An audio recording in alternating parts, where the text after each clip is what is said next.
Falcon Punchcast. This episode, we're just gonna take it a little easy. You know, you could hear the ocean waves in the background, maybe some seagulls. We're just chilling at the beach, Hamza and I. You know, we're enjoying the last stretch of summer. We're at the beach, We're sitting wearing on our bikinis. chairs. Yeah. We're wearing some amazing bikinis. It's the beach episode, baby. Every anime has it. We have the little watermelon in the sand. We're going to blindfold each other and try to whack it. We'll do some volleyball. Someone's going to lose a top. You know, Hamza might accidentally grope me, but it's going to be okay. I'm just going to slap him and call him a baka. All in summer fun with the bros, you know? Yeah. So basically, we're just both tired. We want to have an easy podcast discussion. So we're just going to kind of decompress and talk about the things we've been reading, watching, and experiencing, and just like talk about it. So, you know, just sit back, relax, enjoy the beach. Yeah. Or you could, if you hate this, I guess, you can't skip. Can you skip a beach episode in anime? I don't think you can. I think like some important thing happens. Yeah, you know, we'll drop like a little lore drop. You know, like Hamza needs to do like a training arc after this because his rival came in at the beach and was like, haha, you suck. You're not as good as volleyball as me. Hamza's like, no, I must get better. Yeah. Or there's like if it's like a harem anime, there's like a romantic threat or a new, I don't know, maybe a new girl shows up during the beach episode. Maybe so. Yeah, there'll be something important. I don't know. Exactly, something will happen. You'll get a piece of lore about us that you know you probably wouldn't get in a normal, more focused topic episode. Yeah. So yeah, we're just gonna go through what we're experiencing right and what we're consuming. You know, manga wise, anime wise, comics, maybe movies and TV shows if we have the time. Like just gonna be chill and like, you know, what our thoughts on what we're currently like reading and I don't know, maybe what we're gonna read. Steal something. Yeah, it's like that section from the Weekly Planet, but that's the whole podcast. Originally, when we came back with the podcast, we wanted to do a similar segment where towards the end of every podcast, we'll just do this on every episode. Yeah. But it turns out we just talk a lot, and that just never happens. Yeah, that was, it was supposed to be like the last like 20-30 minutes of every podcast would be that, but then we just ramble a lot on like the other topics. It's like, okay, yeah, no, we can't. It's going to fill the whole episode. We'll have to just dedicate an episode from time to time. Like, yeah, so we'll do episodes like this every now and then. Maybe the next one will be like the Hot Springs episode. Or the school festival episode. I don't know. I gotta think of like stereotypical episodes. Sometimes it's like a field trip. The field trip episode. Camping. So we'll get creative. We'll keep on doing stuff like this every now and then. I mean, we've been pretty good with the podcast. You know, if you haven't listened to backlog, you know, we've had a whole podcast dedicated to Godzilla, Tokusatsu, our top 10 favorite anime and manga. We've covered both the entirety of the summer and fall season. We even talked about Lord of the Rings, which barely anyone watched. Ooh, yeah, no one cared. I'm like, let's do something different. And the audience was like, nah, go back to talking about anime. And I'm like, right on it, boss. So starting with me, I guess we'll just talk about what we're going to put this in sections. We're going to start off with like the anime or animation we've been watching, because I'm also going to talk about a couple of cartoons. Then we'll go into the comics and manga, then tokusatsu, and then I'm not sure about you, Hamza, but then I'll end it off with some games, because I'm also I'm a bit of a gamer. Oh, okay, I see. I'm pretty bad, because one of the games I'm playing is literally for kids, and I died 12 times in a level. But we'll get into that later. But starting off with animation, first off, I've been watching Gao Gaigar, you know, the iconic Brave series. I've been meaning to get more into the Brave series. There's like a whole bunch of them. I don't know on the top of my head, but I think there's like 7 or 9 of them around that number. But if you don't know, it's a popular line of mecha anime that were coming out in the 90s that Sunrise did. kind of toyetic. You know, you got this robot that could mostly talk based off what I've seen. They could talk, have a personality, and you know, they fight the evil kind of monster of the week, but they sprinkle plot throughout. Originally, I watched Gao Gaigar back in university, and this is before I was watching Tokusatsu, and I think that's what kind of made me stop watching it, because it was kind of monster of the week, but there's like a little bit of story at the end. I'm like, why would they do this? So I kind of just dropped it. Especially Gao Gaigar was advertised to me, because at the time I was getting into like Mazinger Z, Getter Robo, and Gundam.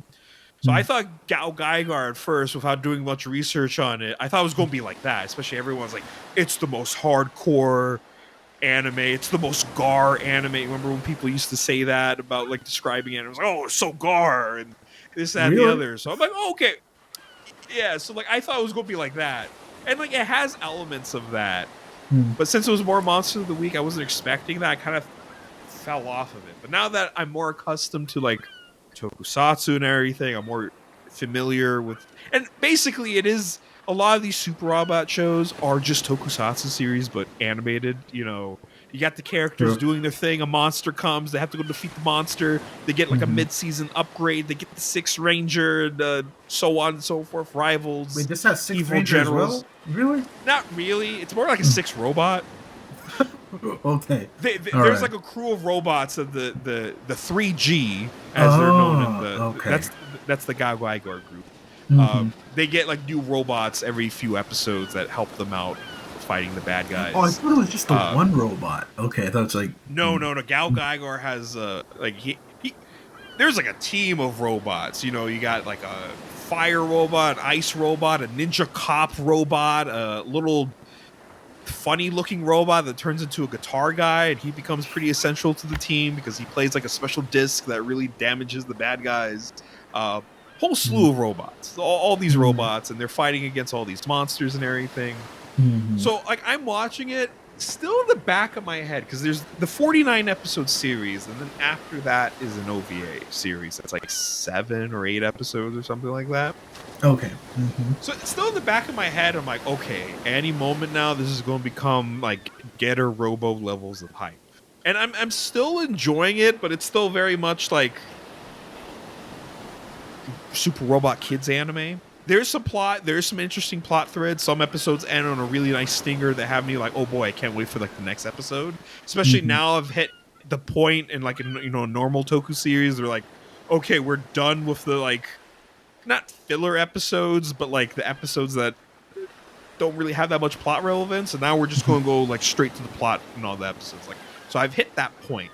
Okay, but that's very Toku. There's so many Tokus where I'm like, when you get to like, if it's a 50 episode show, when you hit the 30s, it's like, okay, we're really stretching this and like filling with filler. But like after that, once you're like, okay, we're in the final arc, every episode has to count. Like that's when it's like it becomes a banger. Like I'm in that era right now with like Time Ranger. Yeah, everything locks in. Yeah, everything locks in. Yeah. Right. So. Yeah, a lot of Super Robot anime, from my experience, kind of operates like that. Which is why, again, if you're an anime fan and not a Toku fan, or vice versa, like really, like cross that bridge, and you'll just notice all these similarities they both have with each other. So I approximately have 9 episodes left. So I don't know if it's either in this series or maybe the OVAs where it becomes that like I want to rip off my shirt. This shit is like the most amazing thing ever. But so far it's like a 7 out of 10 for me. I'm not sure if that's a hot take, because this is also like regarded as one of the best Brave series out there, or at least the most iconic. But like the anime looks amazing. All the robot transformations are great. There's a lot of great animation. It sounds great. All the insert themes are amazing. I cannot skip the opening. The opening, certified classic. It's one of the few anime openings where like I don't skip. You sit through that fucking opening. It's really good. I like every like production like. Yeah, sorry, you can continue. Yeah. Oh, sorry. I was just saying, like, production-wise, like everything is great. It's just the only thing is just story is just all right so far. And then, like, the main character again was always advertised to me as like the most badass guy ever. He's the coolest dude. at least the part I'm in, he's getting his ass kicked every episode, and he's like, well, with me being so brave, I'll get through this. But then there's like a next episode, he gets knocked into space. It's like, I guess it's the end. And then he gets saved. It's like, well, through the power of bravery. I'm like, all right. So it's not toppling Maz and Kaiser SKL anytime soon, like in terms of like the most No. like. And like honestly, it's going to be hard to do. Maz and Kaiser SKL, it's like the most heavy metal mech out there.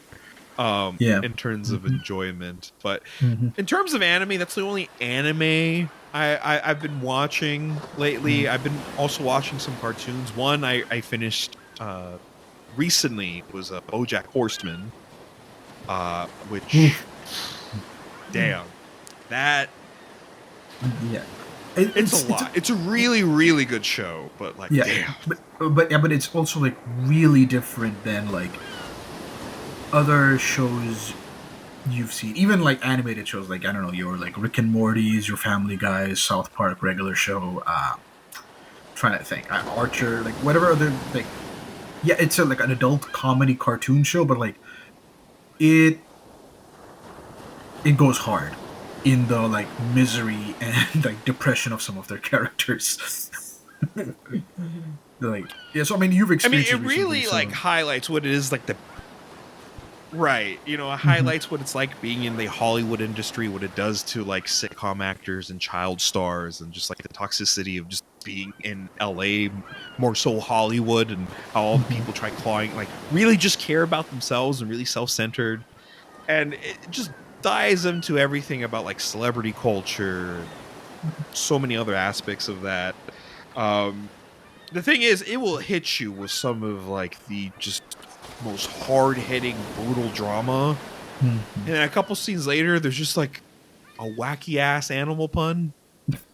But it works so well, it does not feel jarring. Like, honestly, some of the funniest moments for me were just the stupid animal puns.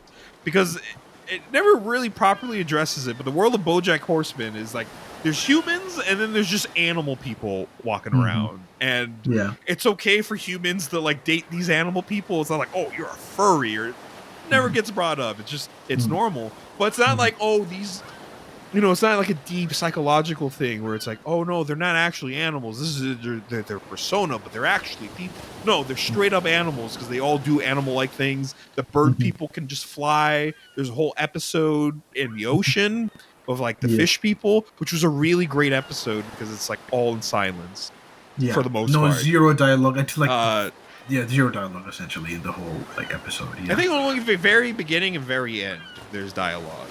Yeah, but it's like so many hard-hitting moments. Like the second to last episode of every season is just some of the biggest gut punches.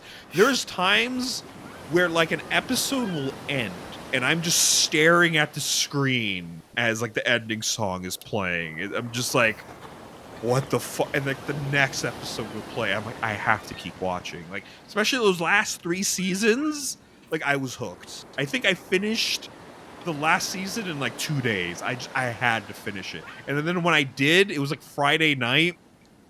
I couldn't do anything else. I was just thinking about the show and then listening to the soundtrack. It's so a very beautiful and ugly show. Yeah, because it really goes into like a lot of destructive tendencies that people have, like why people are self-destructive, how do they fall into like similar cycles, and how it's like difficult to change who you are. Like, I mean, you can, like, people can change, but it's like it's not easy as like a lot of other media has made it out to be. There's going to be a lot of ups and downs. Like addiction, generational trauma. Yeah, and also the show does a lot of like episodes, like for example, like an episode with like barely any dialogue, or an episode where the whole thing is just like a funeral speech, or like an episode where like there's a character who like makes really long, like crazy amounts of like English language based. It's very hard to explain unless you see it. Like, she knows what I'm talking about. There's this one journalist character later on who just makes like crazy high quality like English sentences. Like I can understand what she's saying, but it's like very high level vocabulary, and it's like amazing. She's doing Yeah, it like so very fast and old timey kind of. yeah, Yeah. old timey kind of vocabulary. She does it so like consistently, and like yeah, some of the like it's a comedy show there, so some of the jokes are really really like really awesome and great, and they like you get like a silly episode followed by like an episode where it's like some real dark like shit happens. So it's not for everyone, and it's definitely more of a drama comedy, but it does not shy away from some of the ugly aspects of like yeah, like living in Hollywood or like, I mean maybe even life in general, to be honest. But like yeah, It's definitely shot up to be like one of my favorite cartoon series. yeah, it's probably for me Definitely too. like a top tenner. It's probably for me too, but I am so scared to like rewatch it because like I remember like some episodes are not easy to get through. Like it's very painful emotionally because the characters are like going through a lot and suffering a lot and are questioning so many things, and it's like like I said, like that heavy like like after the 20th episode you feel like you've watched like a 2 hour like Oscar movie, and it's like all right, okay, I'm just gonna like absorb what I just like experienced. So yeah, that's like that's not Yeah, a it's I rewatchable know show, maybe. Yeah. I know, because I remember I went to Twitter after I was done. I'm like, what else are people saying about this show? Yeah. And like some people are like, this is my comfort show. I'm like, no, it's fucking not. This show is like maddeningly depressing at times. It's not like a complete misery fest because I've seen some people kind of dunk on the show. It's like it's all misery and it sucks. It's not funny. Smiling Friends is better. And yes, I'm a Smiling Friends fan and I do like it a bit more. But like, this is apple to oranges, man. They're not the same show. Yeah, I know. Like, Both yes, shows, they're I would both adult say. animation, but these are two different. Yeah, no, it's like Smiling Friends are trying to do something completely different than what BoJack. Like their goals of the shows, like so that's why I'm like it's incomparable. Like maybe on purely like haha funny entertainment value, like sure, I think maybe Smiling Friends has a leg up. Because Smiling Friends is like purely going for jokes, but like BoJack, like yeah, it's like definitely going for jokes. There's some episodes where it's just purely funny. They're like it's not hard to watch at all. So those particular episodes, I can kind of see like, oh yeah, this is my comfort like episode. Comfort, like they're like full on like we're just Yeah, gonna if it's do like jokes. a Todd episode, I'm like, yeah. Yeah, some Mr. Peanut Butter episodes, I think, especially when he like annoys BoJack Horseman, I think I like go full on silly mode. Yeah, Yeah, if it's fully stars BoJack, I'm like, oh, I'm in for a world of hurt. Never mind. yeah. So like, there's that, and then like, so yeah, I could kind of, I don't see it being a comfort show unless you're purely talking about like the purely like comedic Select shows. And, episodes. yeah, select episodes. Yeah, exactly. Yeah, see, Yes. after that, like, I wanted another adult cartoon. I just went to Aqua Teen Hunger Force, which I've never seen. I know that was a pretty big Adult Swim show. Just a bunch of nonsense, but I love it. Oh, also before Aqua Teen Hunger Force, I was watching YOLO Crystal Fantasy, which was fuck, I'm forgetting his. I always forget his name, but the co-creator of Smiling Friends, Cusack? Mike Cusack. Yeah, Yeah, Mike okay, Cusack. yeah. Before he did Smiling Friends, he did a couple other cartoons, and like, see, a lot of people, because Oni plays and like Zach having, I guess, a bit of a more internet following, a lot of people just tend to credit him for a lot of like the humor in Smiling Friends. It really is a fusion of both of their humors, but like some of the writing, once I've watched some of like Michael Cusack's cartoons, I'm like, oh, okay.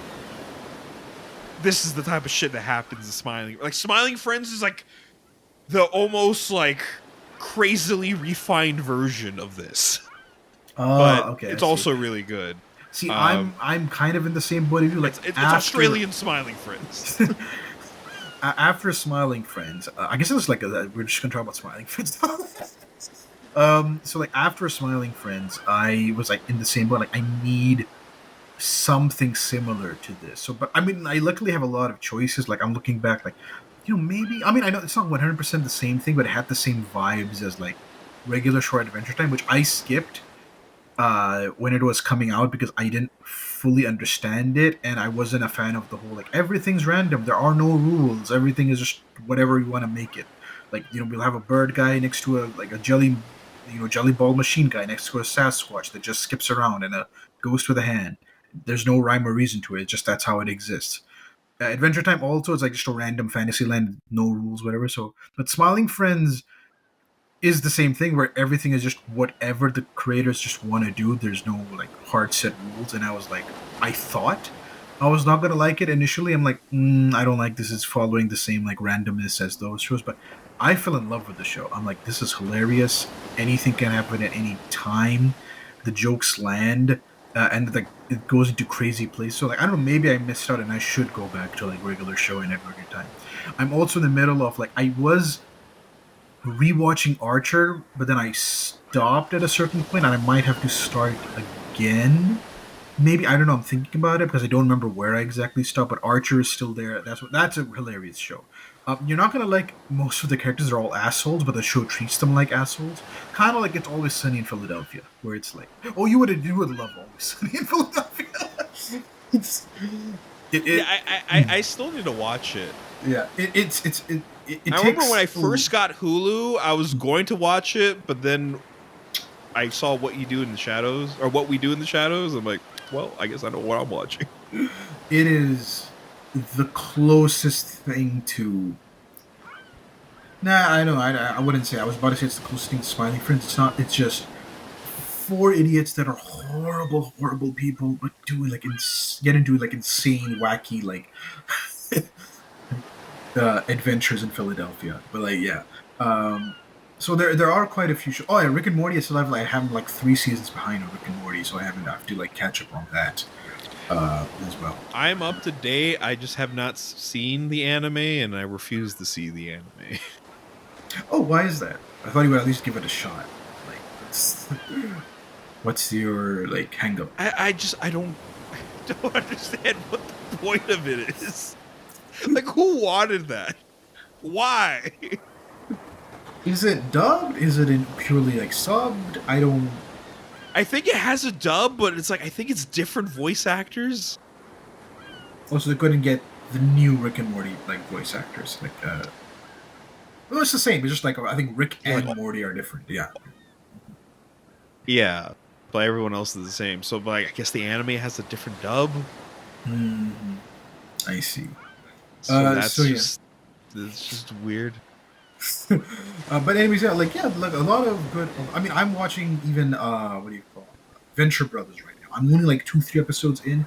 It's okay so far. I don't see what's made it special, but like I mean, I've seen plenty of shows where it's like, hey, just wait, just give it a bit. It'll find its feet, and then you'll love it. So yeah. Yeah, it's like it's 7 seasons. I rewatched it from beginning to end like this year. Once it hits its stride, it gets really good. Would you say? I remember when I was getting into it. I would say like beginning of season 2. Okay. At least for me, because then when we get like more in depth with like the world and some of the characters get expanded on.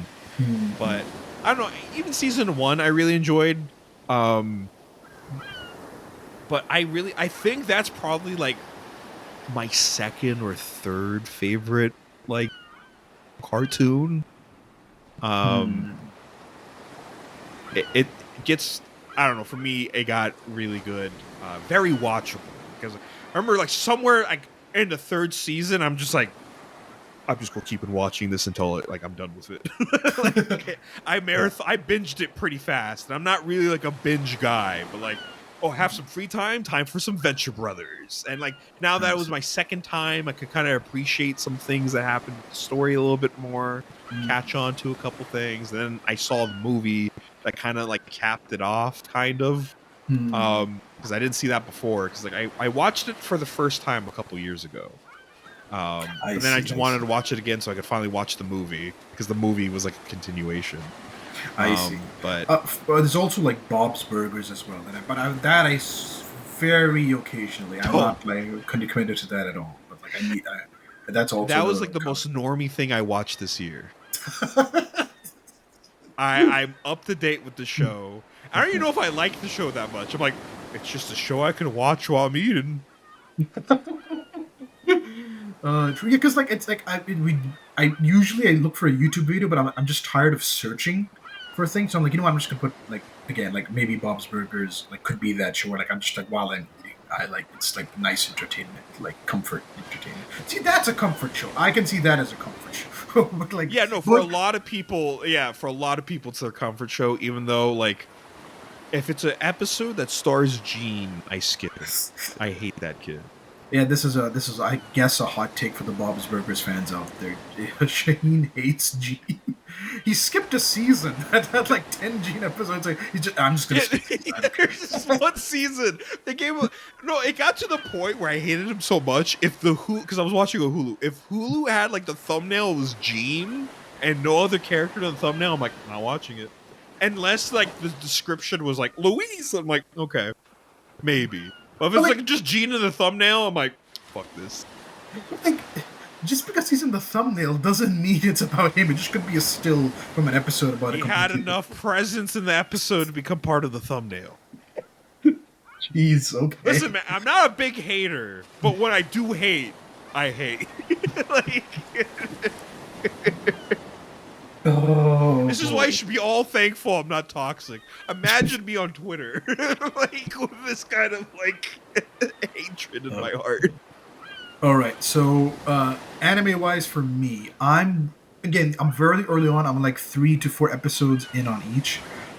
Space Dandy has been really cool so far, but it's like the animation is drop dead gorgeous. But I'm very confused by like what's happening a bit. Like the characters die each episode. I know it's like I know Shane told me up front like look, it's episodic. There's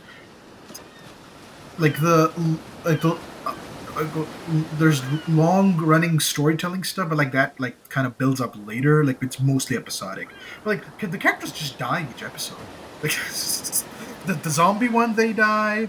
There's one with like a bomb. No, not a bomb. Like yeah, I think a bomb, right? Yeah, like with the insect people, if I remember correctly. There was some episode with the bomb, like just die and they just like reform. But apparently there's an explanation for it. Shane told me in like season 2. But like so far, I really enjoy it. I love the characters. I love how Space is just the luckiest man in space, I guess. Oh my god, his ship is so cool. I love the ship. I would love to get a model of that ship. Like that's awesome ship design. So yeah, Space Dandy has been really cool. I can't wait to like sink my teeth into it more. And then okay, this next part. So I'm getting back into table tennis, like in real life.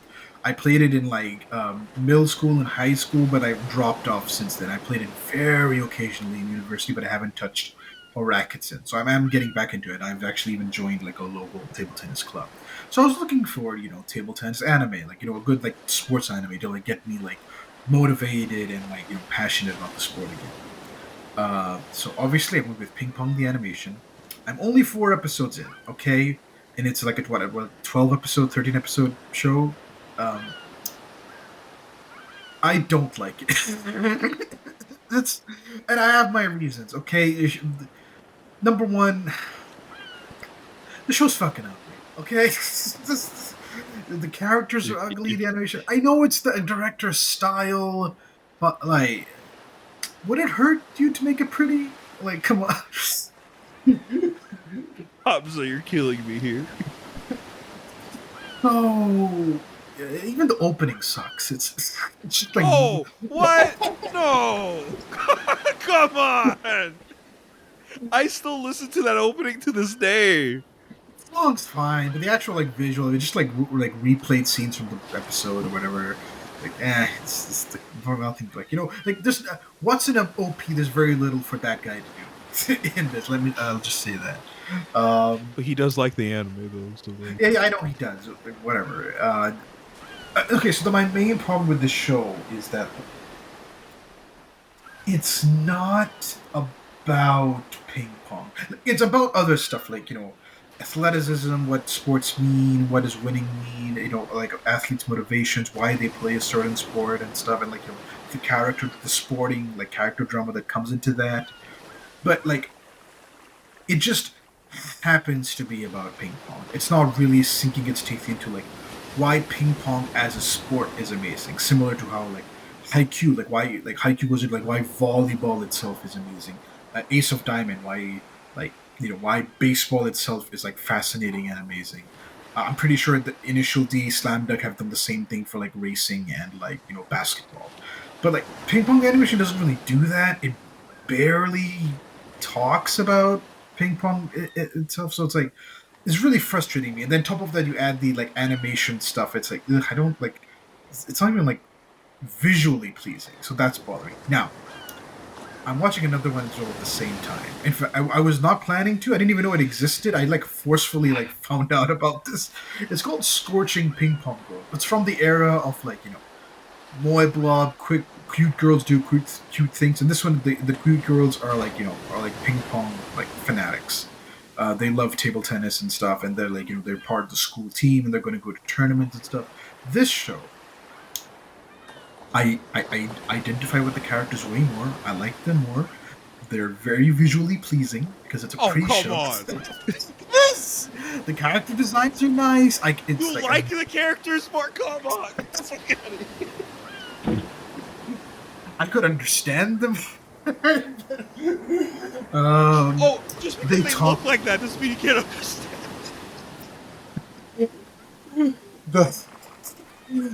They actually talk about table tennis, like why a certain character uses like certain strategies, how they do their shots, and like certain serves. And, like they actually talk about strategy, and I'm like, yes, this is what I wanted.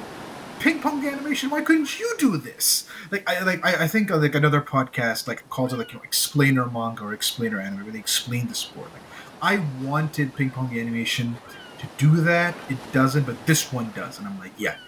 And like honestly, like I am at this point in time. If you ask me, like, hey, you can only finish one of these shows, I'm picking Scorching Ping Pong Girls right now. I'm gonna be honest, even though I know Ping Pong the animation has the reputation to be one of the best anime ever, but like 4 episodes in, man, I don't see. Who knows? Maybe at the end of once I finish episode 13, I'm like, you know what? I was right. Hamza, you're an idiot.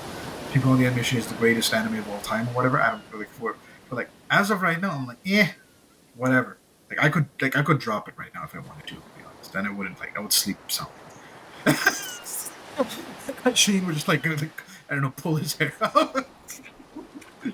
Oh god, it's like Hamza just repeatedly stabbed me in the chest. Wait, I thought this was a beach episode, man. Why am I being? Yeah, and then like I was like, I think there was one particular day me and Shane were on a phone call, and I kept on making fun of ping pong animation. Then I think halfway through I realized, wait a second, wasn't this on your favorites list? And he's like, yes. And then like we made a podcast episode about it. I'm like, oh yeah, we did.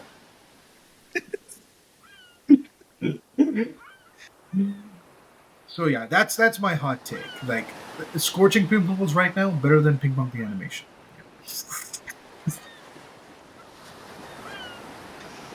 Listen, we can't win them all. I remember when we did my top 10 anime list. Through that, Hamza kind of got into Mob Psycho and Space Dandy, and he really enjoyed Mob Psycho, and he's enjoyed Mob Space Psycho Dandy. Is genuinely one of my favorites. Can't win every battle.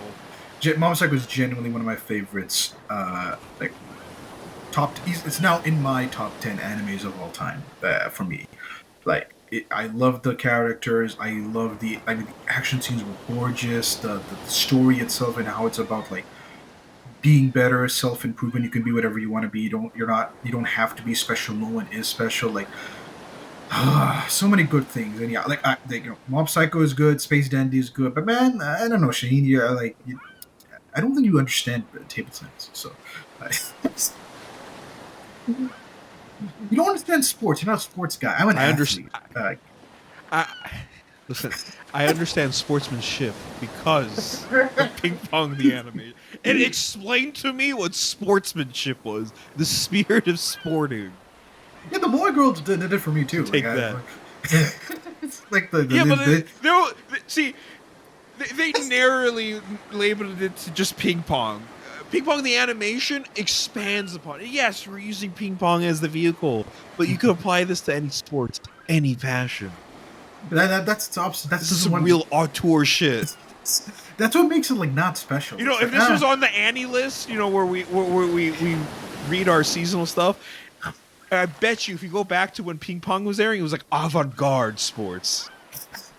That's what it is. It's prestige, avant-garde. If this was a movie, it got an Oscar type shit. Oh yeah. So yeah, like that's my hot take. I know I'm gonna get roasted in the comments. I'm in the minority.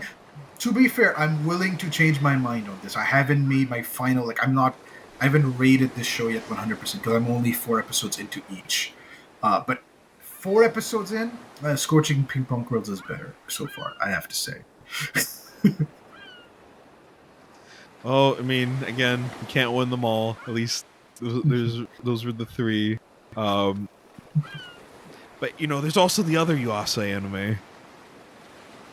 Which one? Wait, was the only other Yuasa Maasaki anime you watched besides Ping Pong, like Devilman? It's Crybaby. Yeah, Devilman Crybaby is the only. Oh no! I saw the movie. Oh, The Night is Short, Walk On Girl. That was cool. That was fine. I like that one. But the other one, the one with the fish person. Oh, like, Mind Game. No, not Mind Game. Not Mind Game. It's like yeah, something over the wall. Lure Over the Wall. Yeah, I was. It's like a Ponyo ripoff, but like Ponyo was better. So. Yeah, I know. I really wanted to like that one. I like Lou's design a bit more than Ponyo. Really? It's a little freaky, and I like. Yeah, just like how freaky it is. And it's also creative because like her hair has like water, and there's like a fish swimming around in it. But I really wanted to like that movie a lot more. But I don't know. The first time I saw it, I was low key let down. Like, damn, you made a whole studio and all that, and shit. Yeah, because like Masaki Yuasa isn't that great, to be honest. So yeah.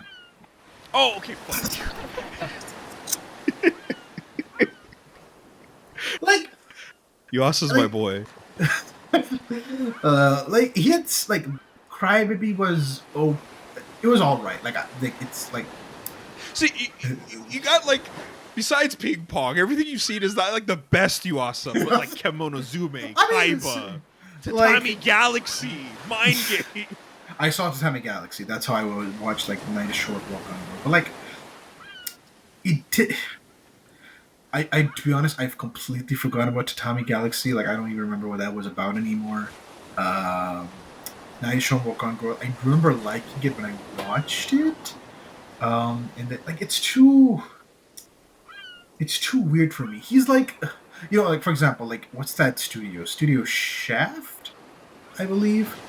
Right. The one that does like the one neck move thing that all the girls do. Yeah, the Shaft. Yeah, Shaft. Like Shaft does a lot of weird things with their animation. I could never get into Bakemonogatari or any of the Monogatari series because of the, like, I don't get what's happening visually. It's like very weird, except for Madoka Magica, which is like their most like straightforward, I think, anime. Masaki Yuasa, I think, falls in the same category of like, motherfucker, can you just make it pretty, okay? Okay, Tatami Galaxy looks good, and Kaiba looks good. It does. Like, Kemonozume is probably his sketchiest, but I like it for that because it's like a gritty monster romance. So, like, the fact that it's so scribbly is awesome. But, all right, go off. Like, make it pretty. Listen, the reason why Yuasa's my guy is because he's the reason why I really decided to, like, at a time when I was just watching popular shonen series, discovering his whole catalog of anime is like, wait, there's more to anime than dudes just punching each other in the face. They could be art. So, yeah, like, it's fine. Like, listen, my palette is very small. So, like, Tatami Galaxy, Night is Short, Walk on Girl, Devilman Crybaby, which was fine. I like Devilman Crybaby, but, like, again, I had problems with it as an adaptation. And then, like, Lure Over the Wall was like, eh. I haven't seen, what is that, Kemonozume. I haven't seen Mind Game either, which I've heard has, like, gorgeous. Yeah, Mind Game's really good. Well, he did Tech on you know Pink what? Kid, right? What Yuasa anime you should see? No, that was someone else. It looks like he would, but no, it's not him. Okay. It had ugly I mean, he people, so might I have thought it worked would be him. animation on it. Yeah, okay. Well, you need to calm down there, but you need. Well, you're lucky we don't have like manga elitists in the comment. They would have pinned you up, man. You would have been crucified. You don't just like openly take shots at Taiyo Matsumoto, the goat, like that. Who made so Concrete? He made, what did he do? He did something else as well. Ping Pong. He was also the guy who made Ping Pong. Like the manga for Ping Pong. That's why that's why. Okay, that makes sense. They're both ugly. Okay, right. Okay. You know, he took inspiration from like European. Okay. Anyways, well, he didn't pick the right one. Not a very calming beach episode. For context, like we were thinking about what to do. Should we do like the hot takes episode? Or this, and we did, like, we thought, like, at the hot takes episode, we were, like, struggling. So, like, let's do the beach episode. But turns out this turned out to be the hot takes episode anyway. Damn. See, like, Hamza, because we're going through, like, our hot takes before, like, we hit the record button. I was kind of going through mine. I had a couple of, like, ones worthy of some discussion. And Hamza's like, actually, I don't really have hot takes. Meanwhile, here he is just breathing fire on me at the beach. Like damn. Even like when I don't know, like Tikkun is based on a manga, right? It's not based on. Yes. It's on like a movie original. Yeah, but like I saw pages of Ping Pong the animation, and I'm like, that's fucking ugly. Like like, just make it pretty. Like, I don't understand what the problem. It's different. See, but like, oh, anime's pretty. It's all idealized. I want that ugly. I want that realness. It's not real. They're fucking ugly. It's like no one looks like that. You love Feud Mayhem, and everyone's ugly in that movie. Turtles were also the story was better, but like this animation was better, story was better, more entertaining. I like the characters more. They just like but, you know, yeah, like Ping Pong the animation is the Ratatouille, and I don't like Ratatouille. Of what the fuck? You don't like Ratatouille? Oh yeah, no, we talked about this. Yeah, fuck. I'll put Cars. It's like one of my favorite Pixar movies too. Oh fuck you. I mean, if it makes you feel any better, I haven't seen. I didn't like Cars. Incorrect. I didn't like Cars 2, and I haven't seen Cars 3. But like, yeah, Cars 1 a pretty banger. I'm not gonna lie, I liked it. So it's like above Ratatouille. Like, it's about food. Like, it's like boring. Damn. So okay.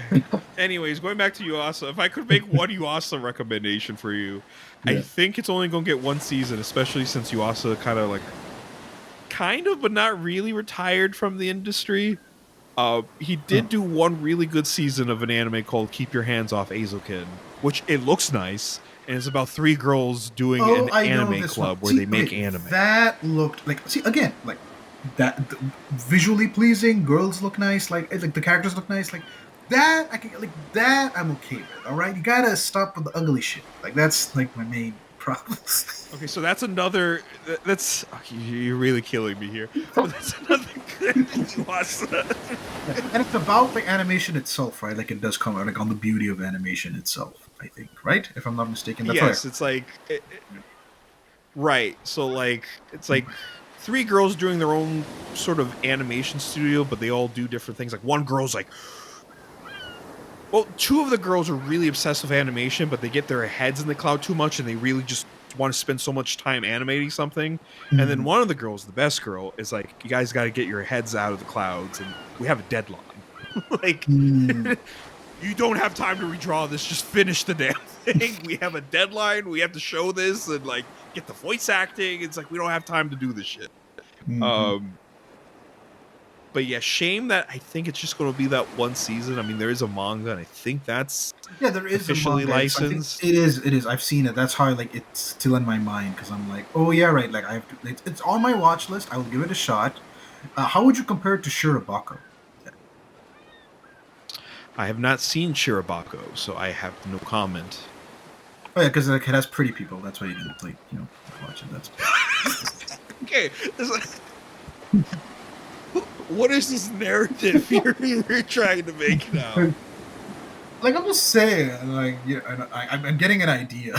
It's like, if it has pretty people, it's like, nah, Shaheen doesn't like it. Listen, man, I watch Cutie Honey. Yeah, I mean, yeah, true. Yeah. A lot of pretty ladies in that. You know, we both read Monster Musume. True. Oh yeah. Okay, if it has titties, then you'd like it. Yeah, Shirobako doesn't have titties. Maybe it does. I don't know. That's why I didn't watch it. I'm just slandering your name now. It's Space. Wait, Sunny has One titties. looks ugly in Space Dandy. But it has titties. That's why you like. What's like? There can't be titties. Just flat-chested women everywhere. Let me find an anime with like that. Possible. All right. Yeah. Shaheen's best girl in Naruto was Sakura. Oh no, sorry, not Sakura, because she doesn't have titties. So like, yeah, it's not. I tried to make a joke there, I missed it. I was going to say, like, all right, I don't really think we've discussed favorite Naruto characters. I don't even think there's a female character in Naruto I necessarily like have an attachment to. My favorite character in Naruto is Rock Lee, which is sad because he really doesn't do anything later. True, yeah, even Dai, yeah. Well, Dai killed, like, he does a final, like, battle and sacrifices himself, I know that, yeah. Like, Rock Lee has, like, 2 good fights. Yeah. One of them more iconic than the other. Honestly, hot take, which I didn't originally know. I think Rock Lee supports more of, like, the whole essence of what Naruto's all about, you know, hard work and determination and all this. Than Naruto himself. Because, yeah, Naruto was an outcast because, you know, of the Nine-Tailed Fox and everything. But, you know, Rock Lee, you could have also twisted the narrative around a little bit where, like, Rock Lee's an outcast because he can't really use proper, like, chakra. You know, he just has to focus on taijutsu. You know, he can't do a fireball jutsu. But, damn it, he could punch you right in the mouth. Yeah. Ooh, I agree with that. I think, yeah, like, I haven't finished Naruto yet, but, like, if there was a... Man, they could... Instead of doing Boruto, they could have that's like one reboot I could possibly get behind. Where it's like, what if we rebooted Naruto, but it's about Rock Lee instead? That would have been really cool. Yeah, and Masaaki also wouldn't direct it because it's like it's too pretty. So yeah, bring it back around. Okay, listen, he did work on the Spy Family season 2 intro, and it looks really nice. Season 2. I didn't like the season 1 intro for Spy's Family. I mean, I don't really care about the intros that much for Spy Family. Well, I mean, season 2, I guess I like the song a little bit better. But I'm talking about like, the visuals. Okay. Is it the one where they're like, it's like they go around like the room, and like they show everybody's like doing different actions? Is that it, or is it? It's just a scene of like the characters walking kind of goofy towards the screen. Oh, the one with the weird feet. Okay, no wonder. Okay, yeah, all right. So it says a lot, you know. The one ugly thing in the intro is like his thing. Okay. Yeah, I'm getting pretty sweaty in this beach right now, Hamza. Perhaps we should talk about. Perhaps we should talk about. This might be our most like controversial. I think everybody will hate me after this. Like, Shane change hosts now. Shane change co-host. Like, get somebody else.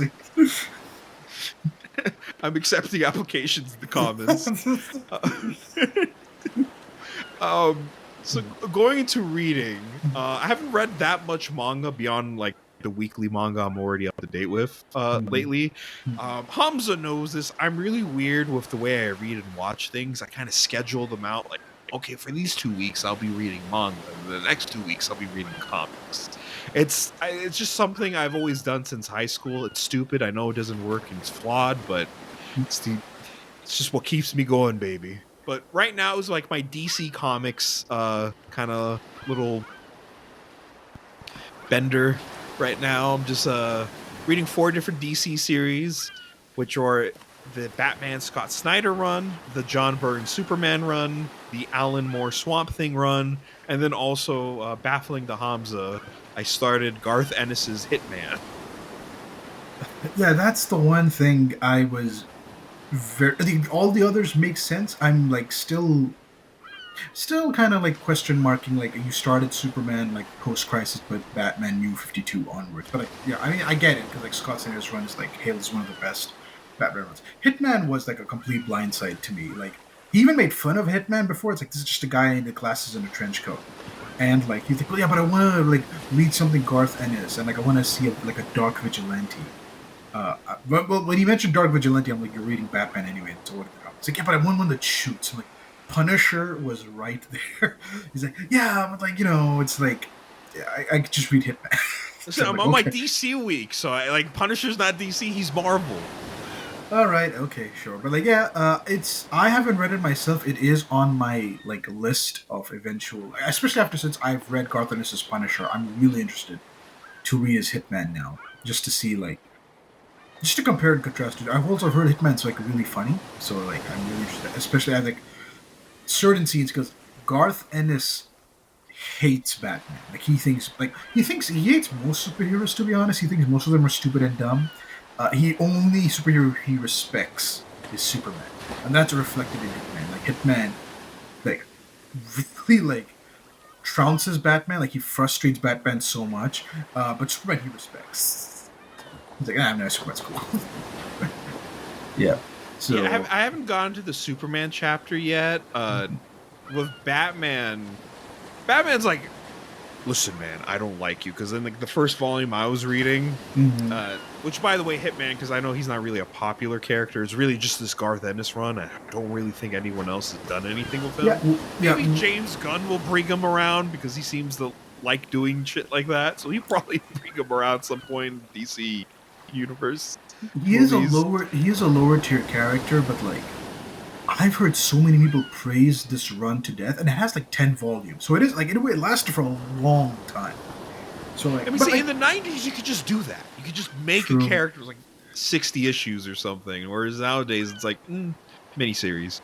Yeah, I mean to be fair, like DC does have characters like that have had surprisingly long runs, but like haven't gotten anything or much since then. Like Firestorm, for example, 100 issues. He actually has 100 issues. You can check it. Like, but again, like, yeah, Firestorm is 100. Captain Atom had, I think, a good like 50+ issue run, if I'm not mistaken, in the 80s, like post Crisis. But like ever since then, like not a single ongoing series at all. Firestorm has at least had some, but none of them have been successful. Or like extensively successful. They're like I think moderately or like maybe just like at best that. But like yeah, like it's weird. Like but I thought Hitman would like because of Garth Ennis's name would like really like like be used again and again and become like a staple character. Like basically become DC's Punisher in a way. But like no, it didn't happen. I don't know why. Yeah. Yeah, I don't know why either, but like I only read the first volume. It's pretty good.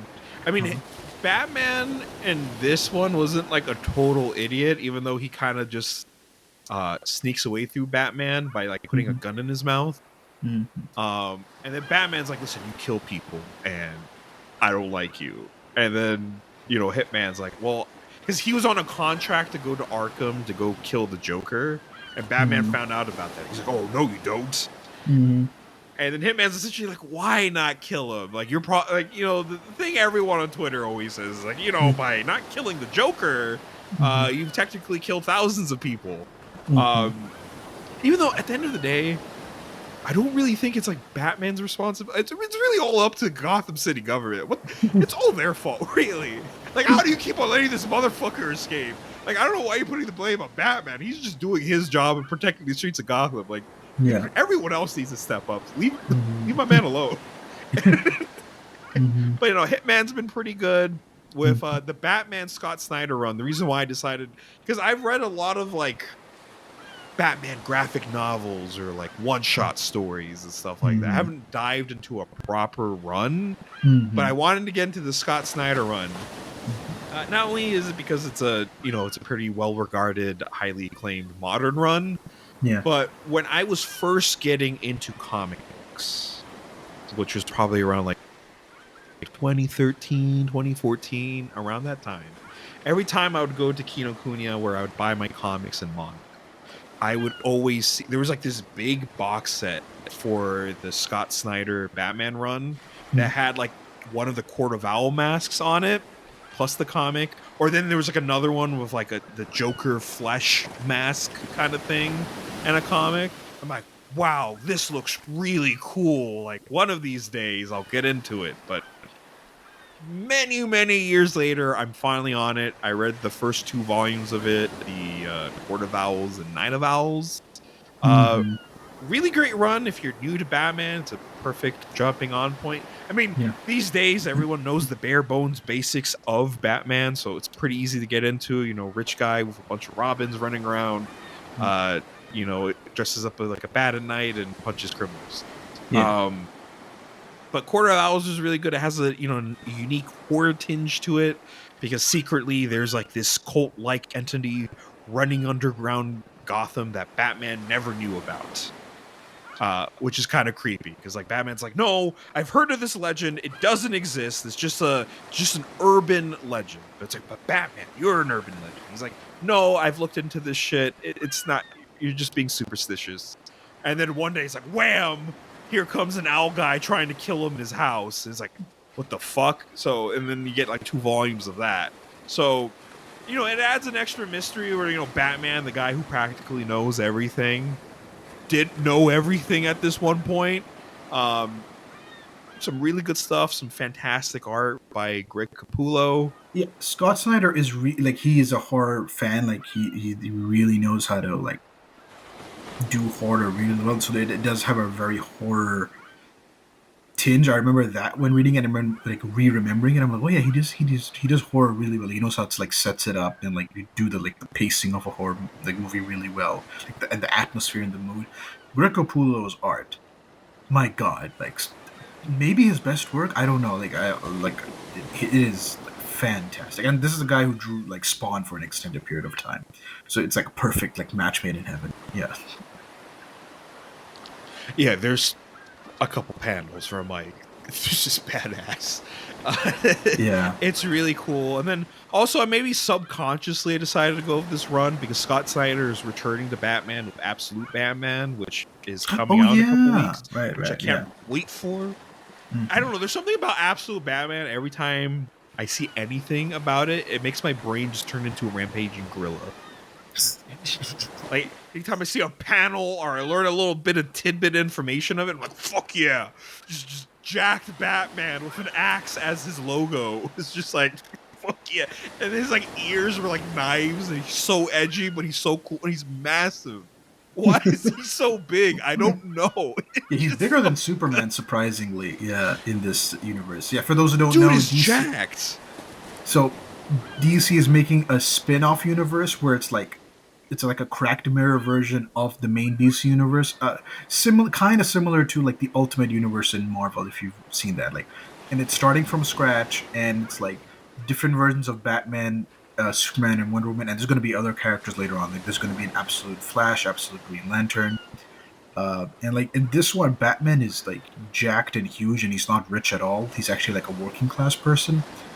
I am hesitant on it, but like yeah, so Shaheen's all in. I'm not hating it. I'm just like, it's like spin-off universe. This is DC's third attempt. All in. Oh my god, I didn't even realize it. I didn't even. For those who don't know, All In is another initiative DC is doing where it's like, oh, we're just making a bunch of perfect jumping on points for like the prime DC universe that any new readers could just hop in. It's brand new story arcs and fresh starts. Yeah, so like DC's Marvel, really going all out with their comics. Yeah, DC's like really, and Marvel as well have done this a lot of interesting where they like republish their line, not from scratch. It's not a reboot, but like they make it so that like if you want to get into DC, like right now, like jump in on the All In initiative. At least that's what they advertise and say. So yeah. So yeah, like going back to the Scott Sanders one. I got as far as the 0 year, which is like basically the new 52 origin story for Batman. Although I think it gets retconned and Year One comes back in. I honestly don't know because like I mean, just to give a little bit of behind the scenes, New 52 was very badly planned.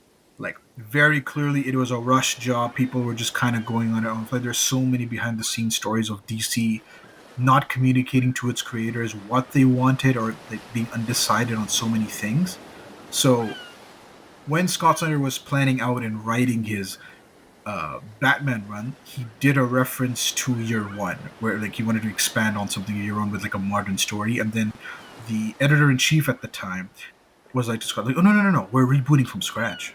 Year One doesn't like it's not exist. Like, oh, Year One doesn't exist, so I can make my own origin story, and that's where 0 Year came out. I read as far as that. I didn't read beyond that, but I do like. But now I'm going through the DC universe in order. So like I'll probably get there one day and read all through it, but like that's where I stopped. Yeah. Yeah, I'm looking forward to reading more because eventually, like Batman just gets a mech later Okay. in the super heavy. I won't spoil, but for sure. Yeah. I mean, I know a little bit about it because, like, I remember back when I used to go on IGN as a young teenager. I remember that being an article. It's like Batman gets a mech. But he's gotten very Iron Man-y over the years. He's got like multiple like big armor suits. Yeah. I mean, I guess I kind of get it over time if you're going to be palling around with the Justice League so often. Like, as a character, true. I understand it, but... True, yeah. But then the other two comics I've been reading are John Byrne's Superman run, which I just read, like, the kind of, like, his origin, which is, like, the Man of Steel. Was it, like, a 6-part miniseries? Yeah, it was a 6-part. So, just to give a bit of context, in 1986, DC wanted to reboot their universe. And Superman was going to get a complete overhaul from scratch. Like they were going to write Superman as if Superman never existed before. So they decided to give him a brand new, modern in the '80s time, origin. And they go through a lot. My favorite issue is the one with Batman, where he meets Batman for the first time. I haven't gone there yet, but yeah. No, it's in the. You read it. It's in the Man of Steel like miniseries, like in the 6 issues. Oh shit! Yeah, no, I did. Everybody. Yeah, exactly. Yeah. So John Byrne was tasked to like retool Superman. They had certain rules because they felt like Superman kind of got like way too powerful and kind of like lost his way. So they're like, number one rule: Superman has to be the last Kryptonian ever. No Supergirl, nobody else. It's only Superman is the last son of Krypton, and they had to retool his like origin story a little bit. Like don't make him as powerful as he was pre-Crisis. He can't do anything and everything. Some of the changes I liked what John Byrne did. Others I think were unnecessary. Like for example, the Fortress of Solitude is not like an actual place. It's like it's like a state of mind that Superman has. I'm like, that sucks. Don't do that. Like, you don't have to change everything. You can keep some things. It's also funny because slowly over time, DC would just break their own rules. Supergirl eventually came back. Krypto eventually came back. Zod, like he's not the last Kryptonian anymore, and stuff. And so and also got the Fortress of Solitude back eventually. So yeah. And it's also interesting because there's certain things you can't just get rid of. Yeah. And this, whatever Superman you think of from the animated series, the movies, Justice League, Unlimited, this defines Superman going forward. It's for me, it's this is when I think this is the Superman that's defined how Superman is for the modern era. Pre-Crisis, he was very much connected to Krypton, and this one he's not. He acknowledges it; it plays a role in his life. It's not completely gone, but he's definitely no, but I'm an American first. That's who I'm an American, and then it's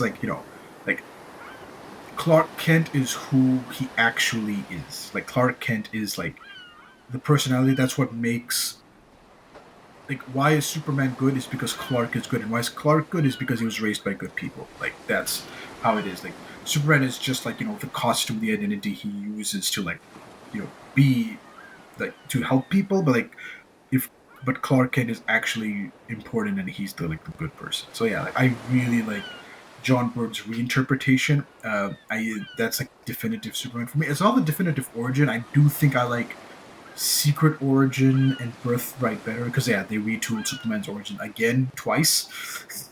So I like those origins better. But like, I mean, it wasn't a bad job what John Byrne did. And yeah, like that issue where he meets Batman is like, mwah, I love it. Yeah, I mean, I enjoyed it for the most part. I mean, it's just like the origin story, which I do like Birthright a little bit more. The only thing I didn't like is like really don't like the Krypton that they did with John. Krypton sucks.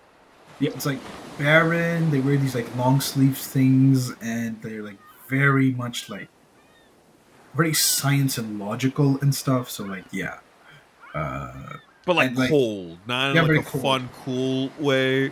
Yeah, it's like I'm glad Krypton blew up. It really sucked. Like, sending Superman to Earth was like the best thing they did. Yeah, I was actually like surprised on certain things looking back that like, wow, they introduced Bizarro fairly early in the origin because like Bizarro shows up in this origin as like, I'm like, damn, already? Yeah. He comes back later on. They do retool him because like he gets defeated pretty easily in the 6-part miniseries origin. But like, yeah, he does come back later, and they explain like how he comes back. But like, yeah, I was very surprised. Like, oh, we were doing Bizarro already. Yeah, like, so. But like that, I'm really excited to see because I like John Byrne's run. I think it's good. There's one issue in particular that first I don't know what was going through his head. I don't know what you'll see when you get. I don't know what was going through his head, why he did it, if it was supposed to be a joke or something. But like, it's just that one issue though. Everything else is fine. It's like really really good. Yeah. And his art is like, I mean, you're experiencing John Byrne art for the like. Are you doing it? Are you experiencing it for the first time? Have you experienced John Byrne art before or no? I've seen selected panels of his She-Hulk run for reasons, but besides that, like, no. Okay, but so yeah, like John Byrne is a fantastic artist. He is one of my favorites. As an artist, as a person, apparently he's an asshole. But like as an artist, he is. Oh yeah, no. As a person, he's a piece of shit. But no, I've seen a couple quotes from him. I'm like, I saw what he said about like some of the castings for the old school Fantastic Four movie. I'm like, okay, buddy. Shit. Okay.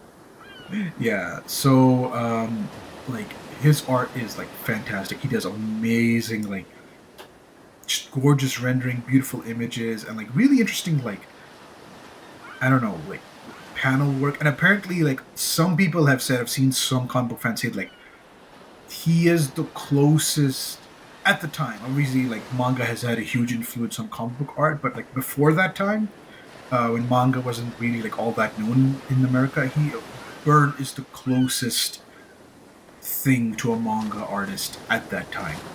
Like if you're a manga artist and you pick up a John Byrne book, you'll have like it'll be, I don't know if you have I don't see how, but if you have a problem with comic book art, you'll probably like John Byrne art.